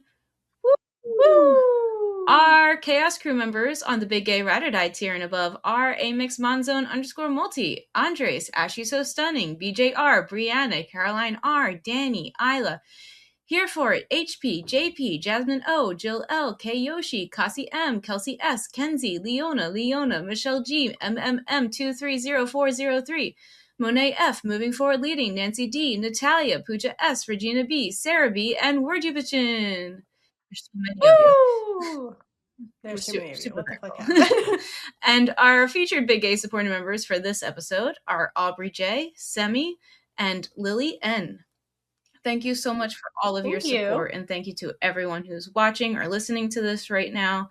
We truly appreciate you supporting us through our content, because just by watching and listening, you are supporting us. You don't have to be a Patreon member to make your voice heard. If you want to actually let us hear you, make sure you leave a comment. You can comment on Spotify now, and obviously on YouTube. Or you can leave a review if you can't comment on the platform that you are currently consuming this episode. And if you're on Patreon, you know what to do. Yeah, you guys got this. And just a reminder, you can get a 7-day free trial of our Patreon if you go to the link in the description. So check it out. And make sure to check out our Discord, where you can talk to us and other queer media lovers about all things girl rules, Thai girl love, queer media in general. Make some friends. It's a great time. You won't regret it. And that's free. It's completely free. Just do it. It's free. Just do it. Do it. Only if you want to. Yeah. Consent is important. You have to consent to doing this. We're not forcing you. No. Okay. I'm done. Okay. Something else I want to say about the show is that Film is acting her ass off as Bambi and must be having a great time playing Bambi. I imagine she's probably a super fun character to play because she's so unhinged. Yeah, like literally you could just do like the most ridiculous things and just be like, Bambi. I mean, okay, that cake scene is iconic. So the way that she was hilarious. Licks the icing and then gives them the middle finger. Well, Gorya's the middle finger. At the same time. And apparently that's a film thing. Like that was all her. That's what I heard at least. Great job. And like, great job, girl. That was hilarious. It added so much to it. That was amazing. That was fucking hilarious. No, like it has, like that's a character I would imagine that would be very fun to play as an actor, just because she gets to do so much as Bambi. Like she's not reserved. She gets to just be off the walls. She gets to come in and ruin her mother's fashion show, which something has to be going on with her and her mother. Seriously. Like her mother's the one who sent her away to school. So what was going on that she got sent away, first of all? And like, I mean, I have thoughts, but yeah. Would you like to share them or later? I think this all stems back to the Bambi's not dealing with her trauma shit. So like, one thing we don't know about Bambi is like her dad. Like, when did he die? Like, we don't actually know. Okay, and so we don't know how close they were and how that affected Bambi. And then Z happens, where she breaks up with Prim and then starts secretly dating this other person. And then this person dies because of Bambi in a way, because she was fighting in the car with Bambi when there's a car. Luckily, we didn't see the car accident, but it's always a car accident. It's always a car killing people. Always. Thai girls. We have to have my trauma loves it so much. We must have that. That must happen. Okay, but like it's indirectly related to Bambi, the actual death, because she was in the car with her and fighting with her, and like that's when the accident happened. So like, as Bambi, like you can see how she would internalize that and be like, "Oh my god, I killed this person." Like potentially, she could think that. Not that she was like, "Oh my god," and drove the car off the road or whatever, but like she was involved in the events leading up, which just like Pluto, she was involved in the events that led to the death in the car accident. Film gets typecasted, I guess.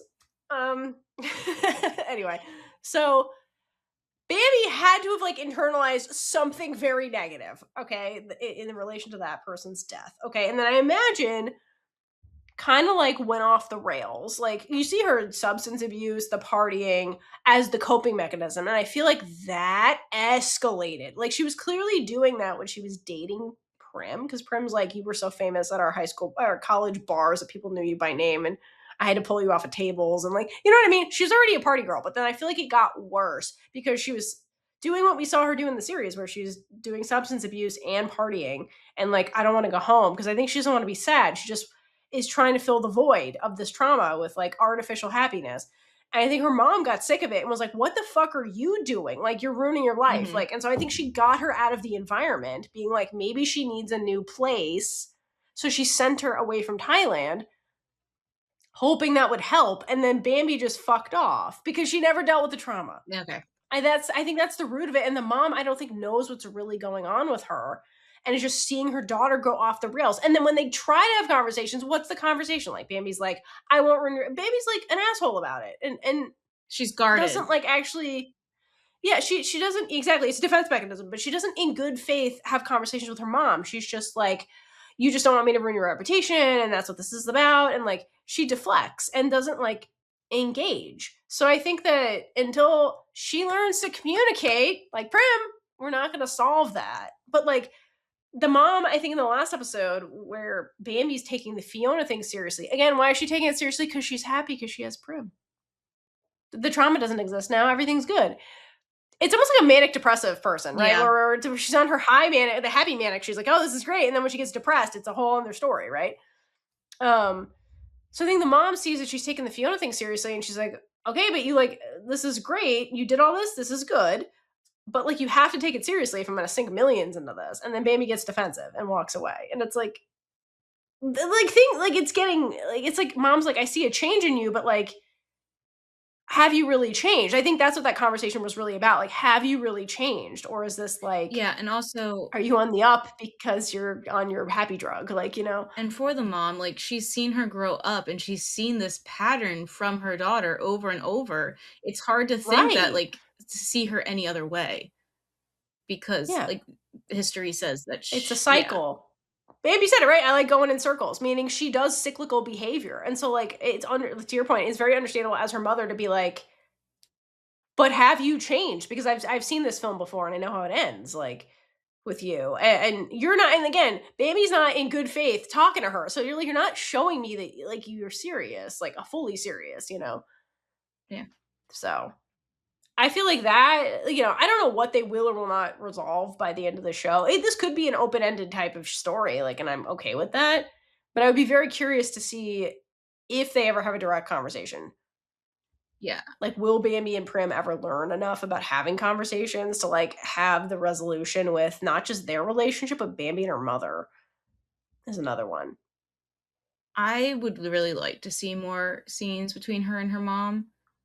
Because that has been such like it's been in the background, but it's come into play a couple times now that I would like to just see more of what's provoking both of them. Because there's something like even when they're in the same room, like they butt heads. It's just there's unspoken shit between them is the problem. They need to talk, like both. They need to go to therapy together. Yeah, and, like, everybody needs to be in therapy, and we say this a lot, but I think like if there was a show to do that, I think it would be this show. Could you imagine these characters in group therapy together? Bambi and Prim need to be in therapy. Of all the couples, they need to be in therapy because they don't know how to communicate. They just don't. They don't actually communicate with each other. I wonder like, that is their problem. I wonder if there's a chance that Bambi will continue to go to therapy, and if the therapist will be like, why don't you bring Prim in for Your one? girlfriend. And Bambi would be like, okay, wanting to show her like this happy relationship that she has, and then she like completely opens up all the damn like that would be everything's amazing. crashing down. I would love to see that. Love that. Because like that could be the catalyst of them actually getting to the root of their problem. Communicating. Right. And then we bring mom in and because that I think that is the root of everything surrounding Bambi is like communication and like her trauma not being processed and people not actually knowing because like Prim would not know about the trauma if she didn't go seek it out because like she's like yeah Bambi will tell me when she's ready, but then Prim went and sought it out. So again, Prim lies constantly. She's like, yeah, no, Bambi will tell me. No, she goes and finds it. But like, she wouldn't have known about it. Bambi's not telling her. And then Prim doesn't bring it up either. Because I think Prim in a way is like, I'm going to protect Bambi from her horrible past by just making her happy now. And I was like, girl, that's a Band-Aid. Bambi is not okay. Like, Bambi is clearly not okay. Like, she's very traumatized and needs help that you can't give. She needs actual therapy, and she needs to take it seriously. Like, 'cause she's not okay. That's what I mean. I think she's one fight with Prim, like, really devastating break. They think if they break up, like, Bambi, I'm very concerned Bambi is gonna, like, overdose on drugs. Yeah. Like, I'm very You saw how devastated she was that the fight from the dad thing. Like, she was just I was worried it was gonna happen there. I'm like, oh shit, Bambi's gonna be in the hospital in the next episode, because like I think she's gonna go off the rails. But like, look, what did she do? What was her response? She probably did substance abuse, went to the bar, found Sasha. Yeah. She went right back into that pattern. And like tried to sabotage. She was definitely drinking. That's substance abuse. The relationship. She goes right back to as it. well by kissing Shasha, which I still can't believe happened. But I'm proud of her for stopping it. I can. Because that's showing a little bit of growth for her, because Bambi would have just immediately done that, sabotaged everything. But this time she actually was like, no, I can't do that. Here's the thing about that scene. Okay, here's another thing I love about that scene and why I think this show is unique. Because the way you're framing it, it's almost like Bambi doesn't want to hurt Prim, and she stopped it because of the relationship with Prim. And I don't think that's true at all. In any other show, I think that conversation after Bambi stops kissing Sasha would be like, I can't have a girlfriend. Like, and I can't do that to her. But that's not what Bambi says. Bambi says, like, she kisses Sasha because she's like, I don't want to think right now, which is like valid, right? That's why she's doing the drinking. Mm-hmm. That's why she's doing the partying. This is her coping mechanism. So the next step in the coping mechanism is like, okay, you seem to care about me. So let me distract myself with like you, like that's what Goria came to see her. She's like, take my mind off of this. Do your thing.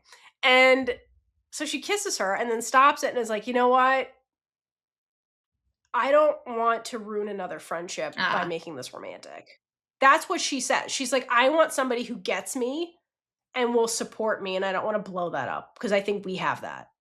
She made it about herself, not the relationship with Prim. And that's why I like this show, because it's character focused. That was a scene about Bambi and Sasha as individuals. And that was her motivation. Her motivation is, I need a friend. That's why I'm not doing this. I'm not doing this because of my relationship. I'm doing this because I need a friend. And I love that, because that's so real. Like that she's like, this is a moment about me. I'm hurting and this is what I need.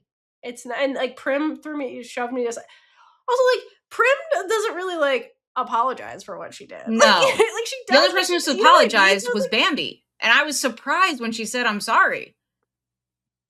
Yeah. Yeah. So, and then like there's a whole discourse about like that was cheating and Bambi's a terrible person. They're all terrible people. Yeah, first of all. People are good and bad and everything in between. Like, duh.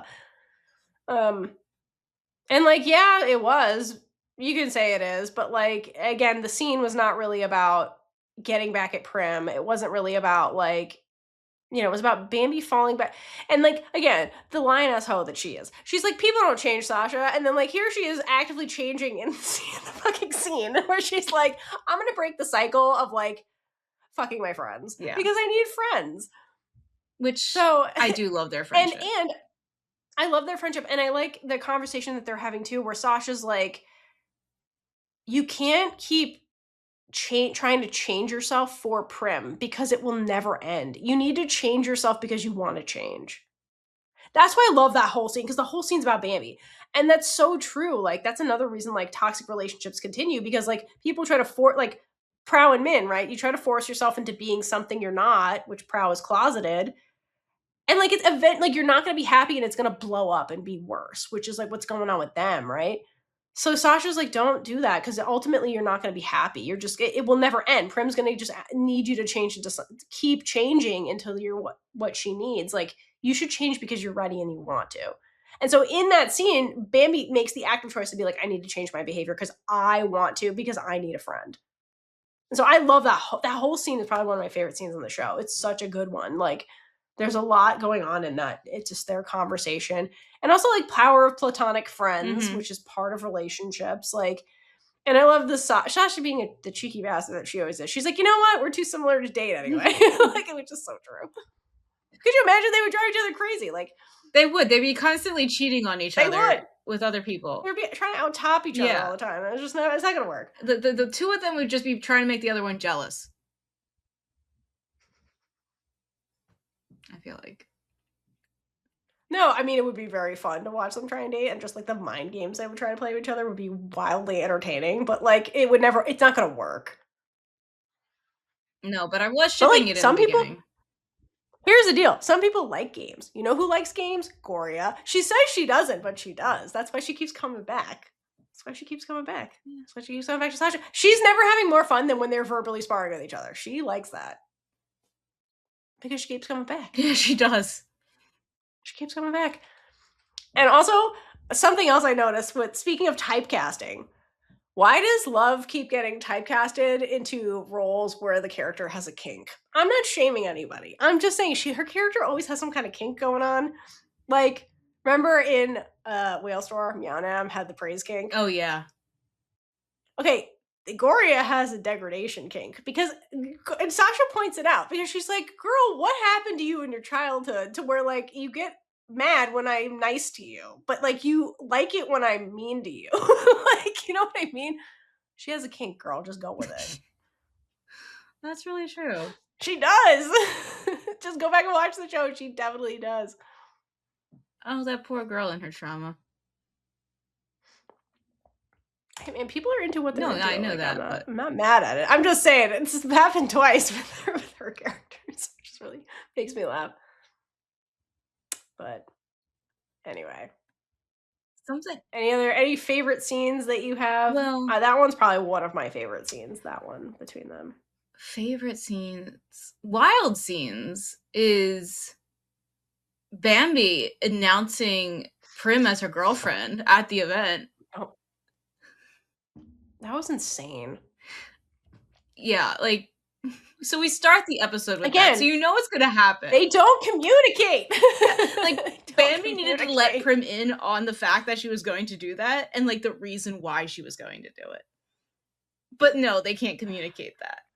They can't communicate, yeah. So now she's just caught off guard in the middle of this event where there's so many cameras. She doesn't look happy. I'm surprised that the online can we not, like, we need to have like an online forum like in the show of like people like gossiping about this group of people since they're so visible. Oh my god, seriously. Since they're popular online, like there has to be discourse. Yeah, there has to be so much discourse, and like just zooming in on the photos, like Prim doesn't look happy. Like this relationship's bound to fail. Like I picture people talking like that online. You know who's doing that online? Ari. Yes. She's leading the charge. She's like, oh, I definitely have a shot here. Oh my gosh. Oh, she's wrong. They don't look happy. Oh my gosh. Also, I can't wait for that again, because once again, Saizi gets cast as the character who's going after Ayun. Like, it's Ayun all over again. It really is. The Ayun, May, and Pang triangle are doing that again. Yep. When's Officer Hottie? Seriously, Officer Hottie comes in, ends up dating Prim's sister. Just throwing us all off guard. Listen, mix it up. Mix and match. I'm fine with that. Okay, so speaking of mix and match, I wanted more of the mixing between all these people. They kind of quickly got into their same couple and just were staying there. But I wanted more intermingling and messiness. Yeah. And we didn't really get that. I think it's the other reason people are mad. They're like, oh, I thought this was going to be the L word where everybody's cheating and hurting each other constantly. I'm glad it's not. Yeah. I like this better where they're like, let's because like then they're interacting, like cross interacting, where you have like friendships going on, or like frenemies shit going on with like Prim and Sasha, and like which keeps it interesting. I don't know. You had an almost Prim and almost Sasha Bambi situation, but then that's true. It didn't go. Yeah, it was just it's like, mostly like the first episode gave us that, and then it quickly just left. Yeah. I mean, it's there. It's just not a lot. Yeah. I think there's some stuff sprinkled in, like Sasha Bambi being sprinkled in a few times, Something else. and then Gorya not over Prim. Yeah. Yeah. Yeah. Something else that I saw a lot of people criticizing is the editing of the show, which I Yes. don't think is bad. I think they're playing a lot with different techniques. Agreed. And I don't know what all of them mean. But there's always a reason for everything that they do. They really do, like, they're not just doing it to do it. Like, they also have Agreed. a scene. So the scene where you see Shasha being attracted to Gorya for the first time, like, it's their first meeting. Yes. Oh, I love the way this is Yeah. edited, actually. Like, where, like, Shasha saw you that have the two. Gorya was just like, yeah. Yeah, can you explain the scene a little bit?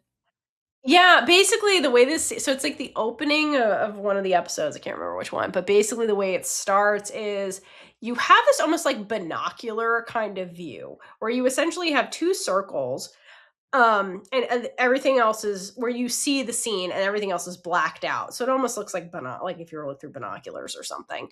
And but it's not like a binocular in the sense that when you look through that, you're looking at one thing. It's like you're getting two different points of view that eventually will converge. And like one point of view is like Sasha's point of view of like this photo shoot that's going on with another model. And then the other one is essentially like her manager's point of view, who's over her shoulder, right? Kind of thing, because they're the two characters talking. And then eventually it's going to converge into like one viewpoint. And I think it's to show that there's like multiple point of views going on in this scene. And it's like there's a disconnect also actually between Wonsen, her manager, and Sasha. And it's not explicitly said yet, but they're showing you that in the editing. Right? And it doesn't converge until her Woon goes off to talk to the director, then it goes just to Sasha's point of view. Yeah. And then it converges. That's kind of how it starts. But then later, when you have Sasha watching Gorya, you get the split scene thing with the red. They have the red division line because don't cross the line is the yeah. Which is funny because it's Min and Praew who have the actual "don't cross the line" conversation. The actual line that they draw. Yeah. But yeah, in that scene, I'll get back to the editing, but this is the moment that Shasha realizes that Gorya is different from everyone else in her life, because she's like, everyone in the entertainment industry as well, because Gorya is a small time stylist right now, willing to call out a famous photographer, being like, this is what you asked for. I am prepared. You're the one who's not. And so for Shasha to see someone who's like willing to risk her career to be true to herself, that's a breath of fresh air for her, because she's always surrounded by people who want things from her as transactional. She can't tell what's real or not. But with Gorya, 100%. She's real immediately. So. And the thing about that scene is I don't think Sasha knew her, because at the end of it, she's like, who was that? Yeah. This is the first time she meets Gorya or sees her. Yeah. And that, you're right, this is what starts the attraction, because, well, also, you got to look at that whole scene, too, because I agree with what you're saying, but also in Sasha's point of view, what was happening in the scene was that she's been waiting for hours for her time to model for this guy, but it's like one of those situations in the entertainment industry where you have like this very famous artist who can get away with everything, and he's probably taking a sweet ass time and like fucking up everything else for the production. Like whoever's Min on that production is like, we're wasting so much money right now, but because this dude is brilliant, he gets away with it. So it's like enabling because you let him get away with it, right? Happens in the entertainment industry all the time, right? So Sasha's like not her super established famous self yet. She's like on the rise to that. So she's there waiting and is like, I have another appointment after this. Like, he's going to make me late for my other appointment. And tells her manager, can you tell him to like hurry this along or like get me up there because I'm going to be late for my next appointment. So what does Wonsen do? What does she do? All we get in the scene is like, we then, the editing converges and then we see Wonsen go up there and talk to the director for 3 seconds. She smiles and then is like, takes a phone call and goes outside. So in my opinion, that bitch didn't say anything. She was keeping nice with the director and was like, yeah, good job, whatever, and then goes outside. I don't think she actually did anything in Sasha's defense because nothing changes. And then what happens? So then Goria comes up and is like, fuck you, and tells him, and at one point he's like, you're a nothing person, and like, you could be out on the street if I wanted to. And she's like, I'll go sell noodles later rather than deal with this shit. And she leaves and like walks off set. And that's where Sasha gets the idea, like, fuck it, I'll just stand up for myself. Like, she learns from Goria to stand, and then that's when Sasha's like, I have an appointment, I'm leaving. And she walks off set. And then you hear her manager screaming, Sasha, don't do that. But so again, I like their relationship. They teach each other to like stand up for, they learn from each other actually. And so like she kind of learned that from Goria to like do it herself too. Cause like she relies on her manager to do it. So that's the other thing I like about that scene. Something else about the scene, back to the editing, is like with the circles going in and out. We get another one at the end of that scene where everything starts closing in to just the photographer's face. And this shot, I'm just giving you some film knowledge right now, is known as an iris out. And like, this is usually done, like, the most famous one to me that comes to my mind is like Mickey Mouse in like Steamboat Willie, I believe, like very early 1900s. And like, this is usually done to close a scene and like can be for comedic exaggeration. And it was a good use of it here. So I just like wanted to like show how like these editing tricks, techniques are not just being thrown in here, because in this scene, the joke was on him. Like his ego caused his own talent to walk out on him, and he was left confused and flustered, being like, what is going on? Like he was the butt of the joke here, because you're like, you were so ridiculous that you were just told off by a no-name, quote, no-name, and your own talent won't even work with you. Right. You lost the other model. Exactly. So, and that focuses in on him and being like, but think about this. Like, this is another aspect of the scene that they don't want you to get, they don't want it to get lost with the Shasha Gorya thing. Like that, since it's a commentary on egos in that scene. Totally. Yeah. So. Yeah, exactly. No, their editing is very on purpose. Yeah, and then one of your articles brings up like the static in the shots too. In Goria's memories with Prim, there's like static. And then when you get to the end of that episode where she sees Prim and Bambi kiss and realizes like Prim is never going to pick me, she ends up exiting and standing in front of a ton of television screens that have static on them. So it like connects the memory to this like moment of stasis with that relationship where Goria realizes it's never moving forward.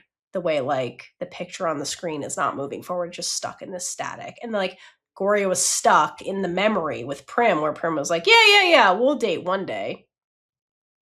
Yeah. I just thought that was like, when you brought that up, I thought that was like a great example of like, you may not understand what they're doing with it, but there is a purpose for it. You just have to think about it or wait for it to be connected for you. It might not be connected for you because they let it speak for itself and let you just think about it. Yep. And sometimes all it is trying to draw your attention to something. Yeah, 100%. Or they have 12 episodes and 3 plot lines, and they're doing other stuff to kind of like tell the story because they don't have time to be as explicit as every other, Thai girl love that's being very explicit about stuff. They have to leave it up to you for time constraints, or because like that's just the style of the show, And so another more explicit editing example is like, again, in that scene when you meet Sasha, when Sasha and Gorya kind of like have this, they're not even like meeting, like Sasha's just watching Gorya. You have the split screen where you have a line in between them, right? And then when you go into the end of episode like 6, I think, or whatever, I think it was 6, where it's like the hold me while I go to sleep. You won't do anything sexual. I just need emotional and support from you. What happens? They have the line and the line starts going away. So what does that mean? They cross the line. Why did they do that? Because the line has been crossed now emotionally between them. Like, Gorya's putting up all these fronts, but like, she's breaking her own rules. That's what that means. So like, they're showing you like something has actually fundamentally changed between these two in this moment. In case you didn't get that. Yeah, in that way, they are like spoon feeding it to you by the way that they're. Yeah, exactly. That's an explicit thing to be like, their relationship changed. We're showing you with the editing. Without Goria being like, oh my god, it changed. You know what I mean? Like, normally they would say they're not wasting their time. They're showing you explicitly something changed. Yeah. This is a monumental moment, and they're making the point with the editing. Yeah. In case you didn't get that kind of thing. Yeah. So yeah, editing is definitely different. They do a lot of different editing things, but yeah, I trust the GMMTV teams. Like, they're very good at what they do, and they're using things to show you stuff explicitly. This is a gap where we have a million different editing techniques because we can. It doesn't mean anything. Like, sorry. I don't hate Gap. It's just Gap. The editing in Gap was a hot mess. They just did stuff, and they did things so many times that they lost all meaning. It was just like, because they could. Which, like, that's fine. If you want to do things because you can, that's fine. GMMTV is not like that. They do things on purpose. The rack focus because, like, everyone likes to use. Time. Like, it takes time to edit that. Like, it's easier to not do it. And it's more time effective not to do it than it is to do it. I can't tell you how much editing has to be involved in this to mask things, to in this podcast. Like, this isn't a television show. Yeah, we have to do a ton of editing for the podcast. Like, I can't even why would you add editing when you don't need it? It's such a pain in the ass. So like, they're doing it on purpose because somebody was tasked to do it and put time into that. There's a reason that they do that. It's easier not. They don't want to pay these people more money just to right, just to do stuff around. Because like, although apparently Gap did, but like. Oh, what they were doing on that Idol Factory. There's a reason Idol Factory doesn't exist anymore, guys. Like, they were doing some weird stuff over there. But anyway, so yeah, editing is very, very good. That was a very good scene. Trying to think of another scene that I really like. I like the scene with what was it? It was a Min and Praew scene. I want to give them some love. I like the scene where Min is crying outside the club, like grieving the relationship.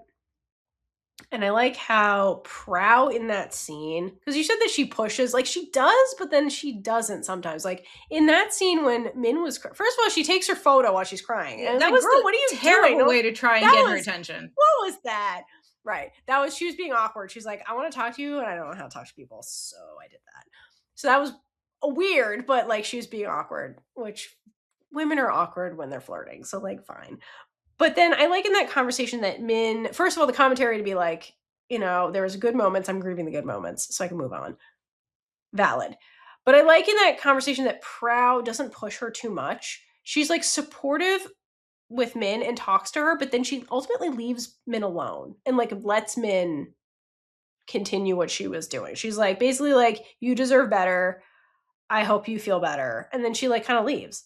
I like that she does that, where it's like, that's a good way to be, because like not everybody needs somebody with them all the time when they're upset. Sometimes like that, like Min's the type of person that seems more like introverted and more like internal. And so like having Prow come there, cheer her up, sing the song, and then leave her alone and like give her physical contact like briefly and then leave. I think that was the best way to handle that, like with a character like Min. So I appreciate that scene and kind of how it went down with the two of them. Yeah, it was nice. Personally. Because again, there are scenes where Prow pushes too much, but then there are other scenes where she's respectful about it. Because like people can have multitudes. Yes. We're not perfect all the time. People are not perfect. Nobody is perfect. No. Even when they think they are. Especially when they think they are. Prim. That's how you get Prim. Yeah. Oh my god, Prim. Oh my gosh. What other scenes? Favorite scene.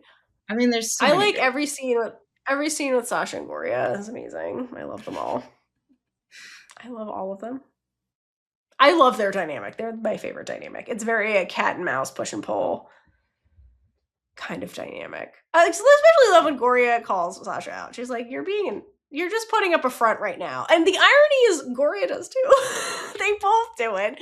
It's just that she likes calling Sasha. Oh, actually, I will say from the last episode, I love that the way Sasha will not stop flirting ever, even when they're having serious conversations, and she's like, they run away from the reporters, and then Goria realizes she's still holding Sasha's hands, and she drops it, and Sasha's like, "You can hold my hand." She's like, in this serious moment, she insists on like, always, even when Goria's like, "Don't do that," then she's like, "Okay, but one more time," and then I think Goria also just likes the attention because like she's so persistent and is like just funny about it sometimes because you're like, you are ridiculous, actually. Yeah. She's funny though. The way she does not give up. Oh, and them dancing in the... Oh my god. Actually, wait, can we talk about that scene where they're in there? This was so funny. Where Sasha's like, Goria's her manager, and she's like, "Why are we at this furniture store?" And Sasha's like,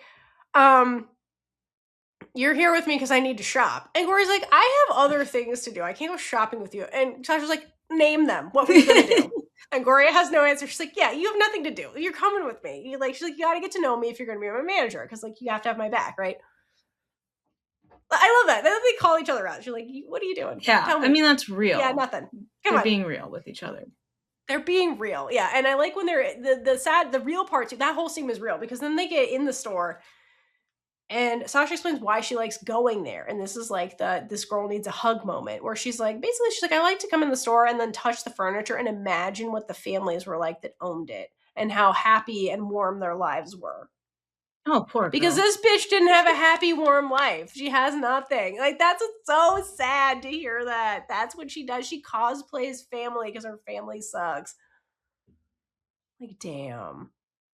I love Sasha. And like she tells this, I mean, they talk about real things with each other. Yeah, they do. Like, they do, and yeah. Anyway. I was just gonna say, I will admit that Gorya annoys me sometimes, but that's a me problem. That's not a her problem. You don't have a degradation kink and understand. Gorya's having a great time during these scenes. She secretly likes Bambi because she likes fighting with her verbally.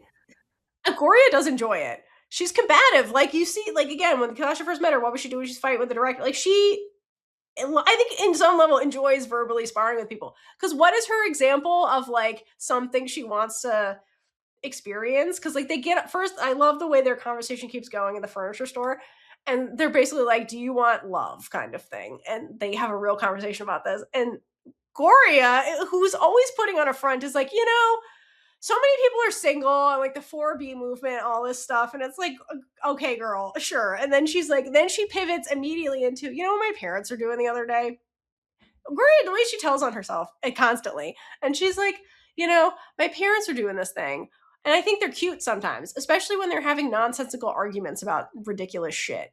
Where they're just, and that's what she wants. She wants to argue about nothing, which I get. That's my love language, arguing about nothing. It's so fun. I'm Italian American. I was raised to argue. So like arguing about nothing. Yeah, that's her love language. That's why she likes Sasha, because Sasha will verbally spar with her over nothing. And she likes that. That's their relationship.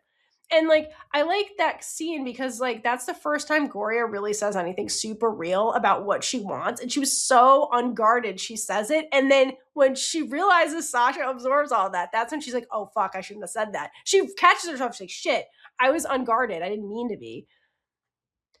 But from Gorya's perspective, like, and then of course Sasha's like, I can argue with you. She's like, stop being an opportunist. That's not why I told you that. Like, I thought we were being friends or whatever. So I do like that when they're unguarded, they're very real with both of them are real. It's just that they have their own separate traumas that makes them defensive. Like, Gorya keeps getting cheated on. So like, it would be very understandable that she would be very hesitant to get in a relationship with somebody who's a heart. Yeah, who is proven to break hearts. Including Prim's sister. But here's the deal. Like, is she breaking hearts? Because she seems very straightforward where she's like, we're just going to have sex and that's it. No, people definitely like try to get more out of her. And she's just like, no. Which is what happened between Gorya and Prim, right? Where Prim was like, this is going to be... Again, Prim hates Sasha because she's very similar to Sasha. I think that's why she actually hates Sasha. Because she sees herself and she's like, fuck. And hates it. But like, that's what Prim did to Gorya, right? She was like, Gorya's like, well, I want to be more than friends with you. And then she's like, we can have sex and that's not going to change that for me. So are you cool with that? Yeah. And like, what happened? Gorya's like, yeah, I guess. Because like, from Gorya's point of view, she's like, I'd rather have some of you than none of you. Yeah, but girl, And it's I'll just gonna deal make with it it. so Versus much Prim, worse. who's like, but I feel like that's what happens with Sasha. Like, she has these girls that are into her, and then Sasha's like, this can be sex and nothing else. Are you okay with that? And they say yes, and then like, then they still have feelings for her. So like, is Sasha leading them on, or is she just being very explicit about it? And like, they have feelings and then have to deal with the feelings they still have, you know, like with Gorya and That's Prim. So I don't think you can like paint Sasha as yeah. this like heartbreaker. I think she's very explicit about the She situations. is definitely like Shane from the L Word. I think she's better than Shane, to be honest with you. Shane. I'm just saying because like But Shane literally had a plot line with like a girl like trying to be like too much, like into a relationship, like she wanted more. And she's like, no, and Right. explaining that, like, no, this is who I am. I have fun. I thought you knew that. I've told you this. Yeah. So, right. Well, so it goes to show you, like, in relationships, sometimes people hear what they want to hear. mm-hmm. Or people think, like, what, like, the Prow Min thing. She's like, she'll change her mind eventually. Yeah. I'll just wait it out.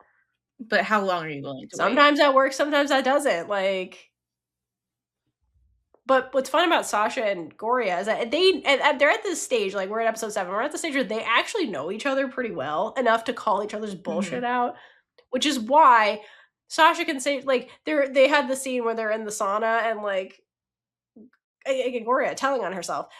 And they're talking about the manager thing, and she's like, listen, I don't want to be the type of manager that sleeps with their artist. Sasha didn't bring that up, she did. And then she's like, is that what you want? Because you just said it. That's not what I came here to talk to you about. And so she tells on herself, and then and then she's like, no. We will just be manager and like artist, nothing else.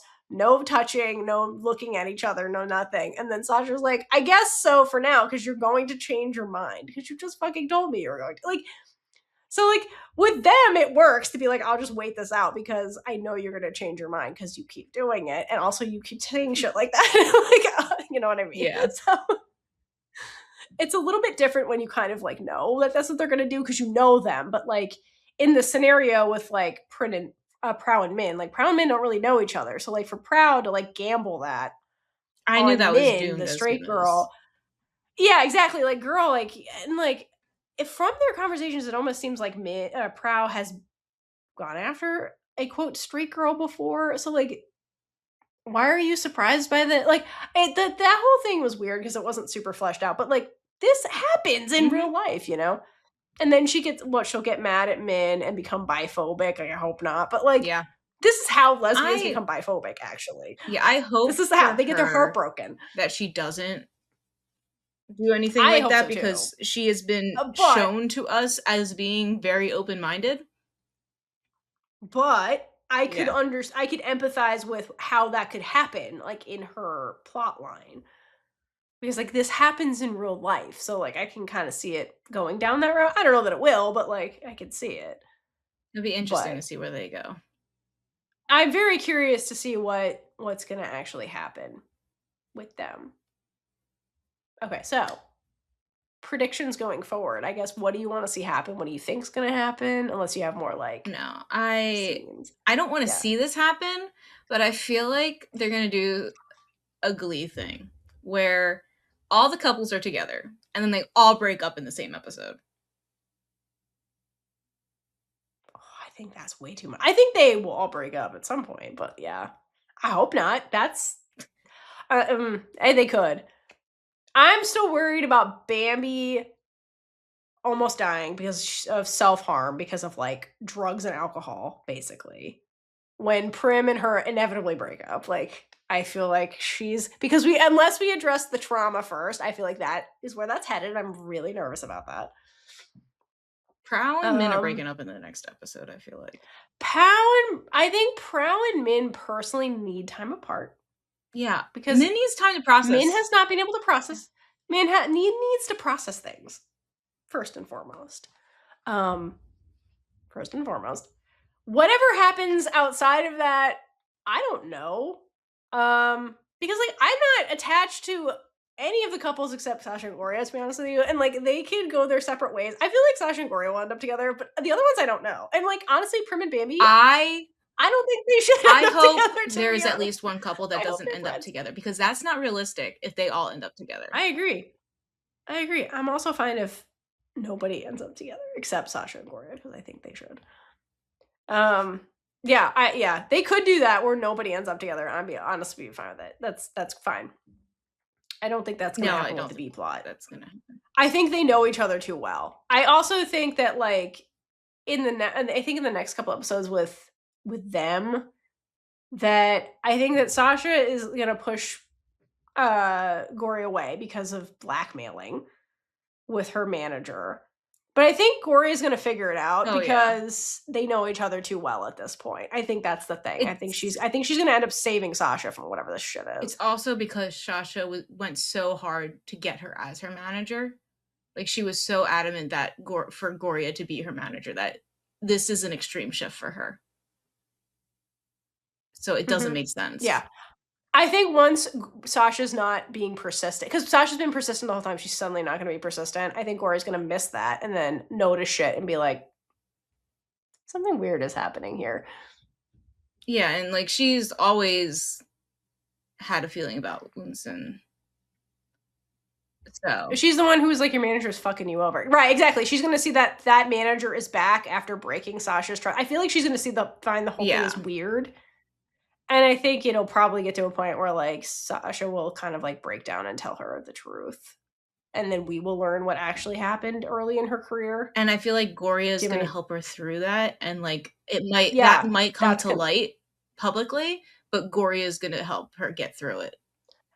I think that that's what's going to solidify them as like friends or something more. I think that's going to bond them, whatever the hell this truth is.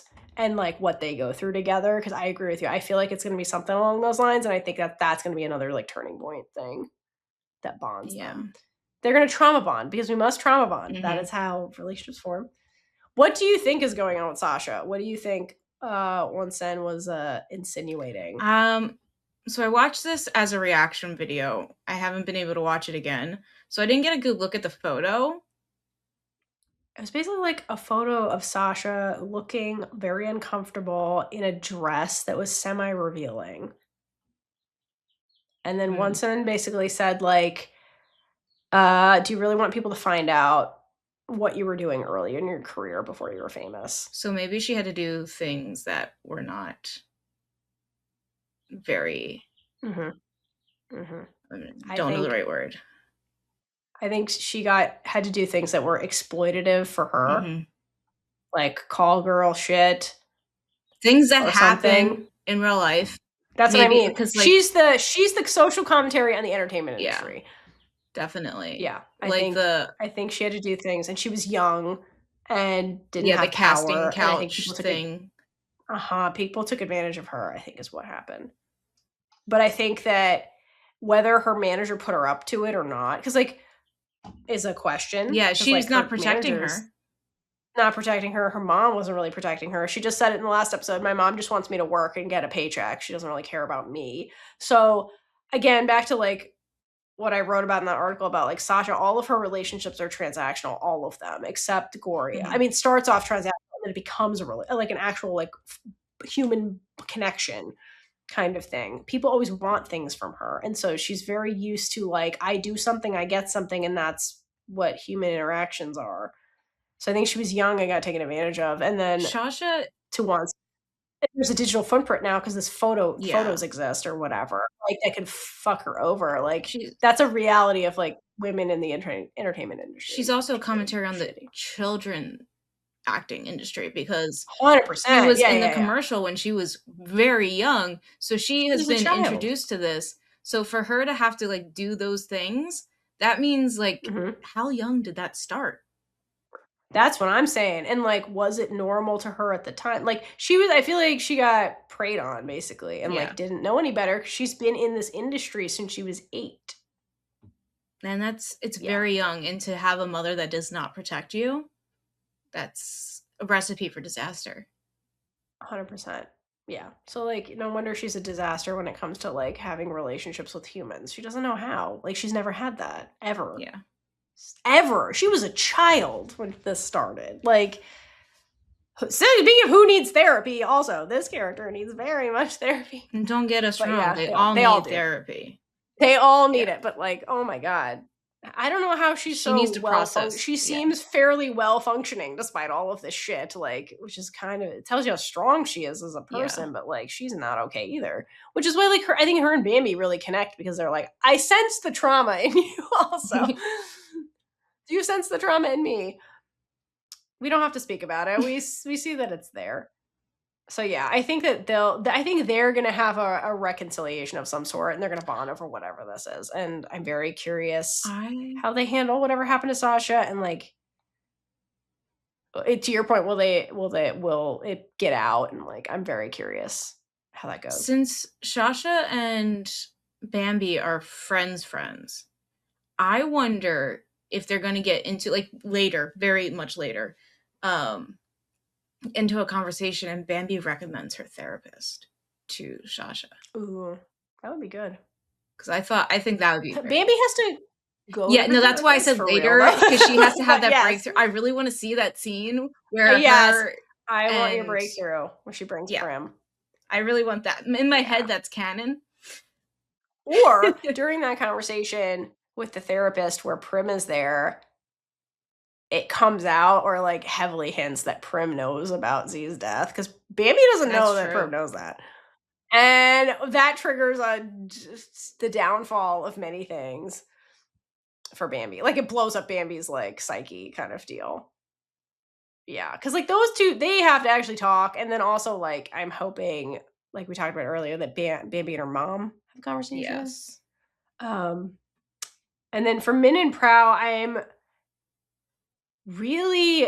I don't really know what the hell's gonna happen. Other than they're going to break up at some point, like, for sure. But like, I don't know what's gonna happen really with like Min and her family. And like, I think what's gonna happen is that Min is going to have to like kind of make choices about like what she wants, because like her mom is insinuating that like she has a queer aunt or whatever.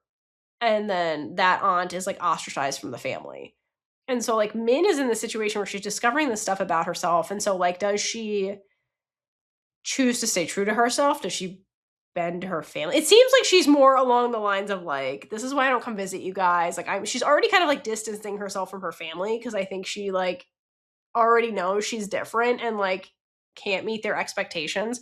So I just wonder how far that's gonna go with Min. Like, is Min gonna like fully be like, this is who I am. If you are gonna, excommunicate me from the family, just do it, like Aunt JoJo or whatever. Like, yeah, I feel like she's the character who it's gonna be like blood family versus like chosen family, and like the power of chosen 100%. Family, which is a very queer plot line, but like, yeah, who knows? So I think that's going to be interesting. She'll get less time, so I feel like there won't be a ton with the family, but it's going to be like her navigating. But I would love her meeting up with her aunt. That would be cool. It could be Fi. Oh, that's the one thing the show's missing. But a lot of shows are missing. Yes. Could you imagine they just like worked with her randomly? Oh my god, that would be the most glorious thing ever if she showed up and was like queer coaching Min. And you need a queer guy, like, that's the one. Yes. That's what we do with everything she says, even if it doesn't sound right. Do it. You just do it. Just do it. Anyway, and then Prim and Bambi, I really hope they don't end up together. Personally, yeah, I don't want them to end up together. I really don't. I just want them to be friends. I wonder if Biphobia is going to end up with anybody. I hope she ends up with Crystal. What I hope happens is we get Emmy Bonnie, and because like, again, you got a baby director and you have an up and coming like musical artist. Like, what if she needs another production done? They could, and then that's the director. They could recreate. That's what I want. The us scene, and she could sing the T-Rex song to her again. She'd be like, after that, you're like, Sasha who? Sasha who? This is Crystal. Yeah, I'm kind of hoping that's where that's headed, because they put Bonnie as a director and you have Emmy as like this artist who's making music videos. So I'm kind of hoping they connect. But yeah. I'm just saying. And then, okay, so what's going to go on with like the airy plot line with Prim and Bambi? Okay. I know you're excited for it. It's going to annoy me. I don't like jealousy. Theora loves it. I don't love it. It's just, it makes for good drama sometimes. It's just fun. I don't know. I'm just like, is Prim going to do what she always does? And is Bambi going to be like, listen, bitch, you're always like, I need to change. You need to fucking change. I'm hoping we get that conversation, because why is it always on Bambi to change? It's like, you also need to change, Prim. Yeah, because Bambi was like, well, I recognize that work is really important to you, so I can let go of all my expectations and just like know that there has to be room for work. But we haven't gotten the same the other way. No, that's what I mean. Like, Prim needs to reciprocate. Like, Prim needs to hire, not that, well, she could now, I think she has money, hire a food truck for Bambi. Yeah, I'm also hoping we get kind of that now that Bambi is like going into a career, that Prim will actually be supportive of Bambi, like in a tangible way, not just I'm saying it kind of way. Yeah. I will say the little Bambi, the deer thing, purse thing she got Bambi was super cute. Like, that was adorable. Yeah, and she kept it all those years. In my head, it was been years, but if it's only been it was only a year. It was a year that Bambi disappeared, but they broke up before that. Yeah. So I really don't know what the full timeline was. Because they stayed friends, and then Prim just freaked out when Bambi disappeared. So I really don't know. If you know the exact timeline, like, please leave it in the comments. We're guessing. We're just going by those timestamps. Also, just for anyone listening, if you read the book, don't tell us what's happening. Oh yeah, no. I'm gonna read it after I watch the show, but yeah, don't spoil the book, please. If you already spoiled the books in the comments and you made it this far, please delete that comment. Or if you see a comment that already spoiled something, please. If it's like vague, don't say anything. But if it's like a direct spoiler, be like, don't read this. Yeah. Anyway. All right. So that's what I think is going to happen. I just really, really, really want Bambi's trauma addressed. Yeah. Because I worry about her a lot. And I'm still holding out for a group therapy scene. All right, just like everybody in therapy. That's not going to happen. But I can hope. You're going to be holding out for a real long time. But listen, I'm glad we got at least one therapy scene. Yeah, no, I was impressed by that. And with Bambi of all people. She's the rich girl who pay a therapist, but like, I'm evidence that like she goes to therapy even though she doesn't go to therapy. You know what I mean? So. But she has in the past too. Right. No, that's what I mean. They're like, oh, you stopped going. Meaning, yeah, she did go. So I do wonder, again, I think the thing with the mom is just like Bambi went off the rails. She probably threw her in therapy. And then Bambi like just fucked off, like, and like made everybody worried. And because she was not dealing with her trauma for whatever reason. And like, and then I would really like Prim, first of all, them to communicate. Prim and Bambi, I want them also to talk about the trauma, because like, the reason the accident happened is because Bambi was choosing Prim do you remember? They have the clips of the fight, like when Bambi's in the bathroom about to take the drugs. You hear the argument that she was having with Z in the car, because that's what's weighing on Bambi. Z was mad because Bambi was, I think, going to ditch her for Prim's birthday or something. She's like, you're keeping this promise with your ex. What the fuck is wrong with? That's what they were fighting. They were fighting about Prim. Yeah. And we haven't addressed that either. Like, it's not just that like they were having relationship problems. Like, Bambi was like still in love with Prim and like gonna ditch her girlfriend for Prim. Like, we didn't address any of that. Like, it was just like in passing. There's a lot that we need to address in 5 episodes. Yeah, 5 episodes. I know. I wish they had another season. It's like, the show's so good. They could do so much. Yeah. Oh yeah, wait. Other thing I like, another scene that I like that was a very like why I like the show, because it's not explicit. So the scene where it's before Bambi's big Fiona runway show, right? And they have the models backstage getting ready. Mm-hmm. And that other model is like, I forgot her name, is hitting on Sasha again, the one she hooked up with, and then it's like, no, we should do it again. And then the girl takes Sasha into like the changing area or whatever behind the curtain. And then the way it goes is it looks like the girl's going to lean in and kiss Sasha, and then it cuts away, and we never know what happens. So, and it's never addressed. So it's like, it's literally left up to you, the audience, to determine, did they kiss? Did they not kiss?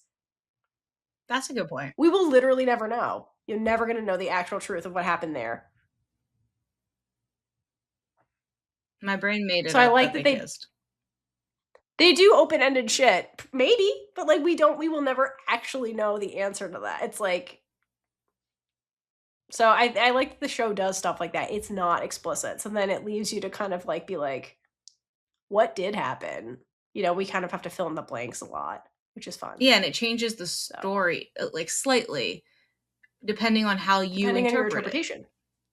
Right. And so like I like this type of story because as the audience, you're an active participant in the story because you have to fill in blanks. Like you have to. And like you said, like depending on how, like you can interpret that they did kiss, and that will kind of like change the context of like later when she's talking to Goria. Or like I can interpret that they didn't, and then like that also changes. So it's like there's multiple versions of the story happening depending on like how we're all reading it. And so it makes it a very fun, like, tell me what you saw, I'll tell you what I saw kind of show, versus like if the show is very explicit and everything and there's no questions, it's like, what are you waiting week to week for? You're like, okay, like, yeah, I guess, like that was cute. There's not really much else to say about it. Like it was just, you know, they gave us everything. So yeah. Anyway, if you've made it this far, I feel like you also agree that Girls is very fun. And if you don't like it, so you definitely clicked off at this point. I'm surprised you must like us, which like thank you for making it this far. So let us know what you thought of I guess episode 1 through 7. You might have 8 by the time this comes out, or by the time we're watching this, but let us know what you think so far of the show, likes, dislikes, your takes on stuff, because it's up to interpretation, which is fun. So like, what do you think about it? And we'll be back to talk about the remaining leg of the season, like after it concludes, and eventually the book. So, and we'll have your responses of why you liked Girls. That's right. Yeah. So let us know, and until next time, hydrate for lesbian Jesus. And gay it up all over the place. Bye. Bye. And with that, we've been Big Gay Energy. If you like this episode, check out all our other episodes right here on YouTube. Please like, leave a comment below, and subscribe for more amazing super gay content.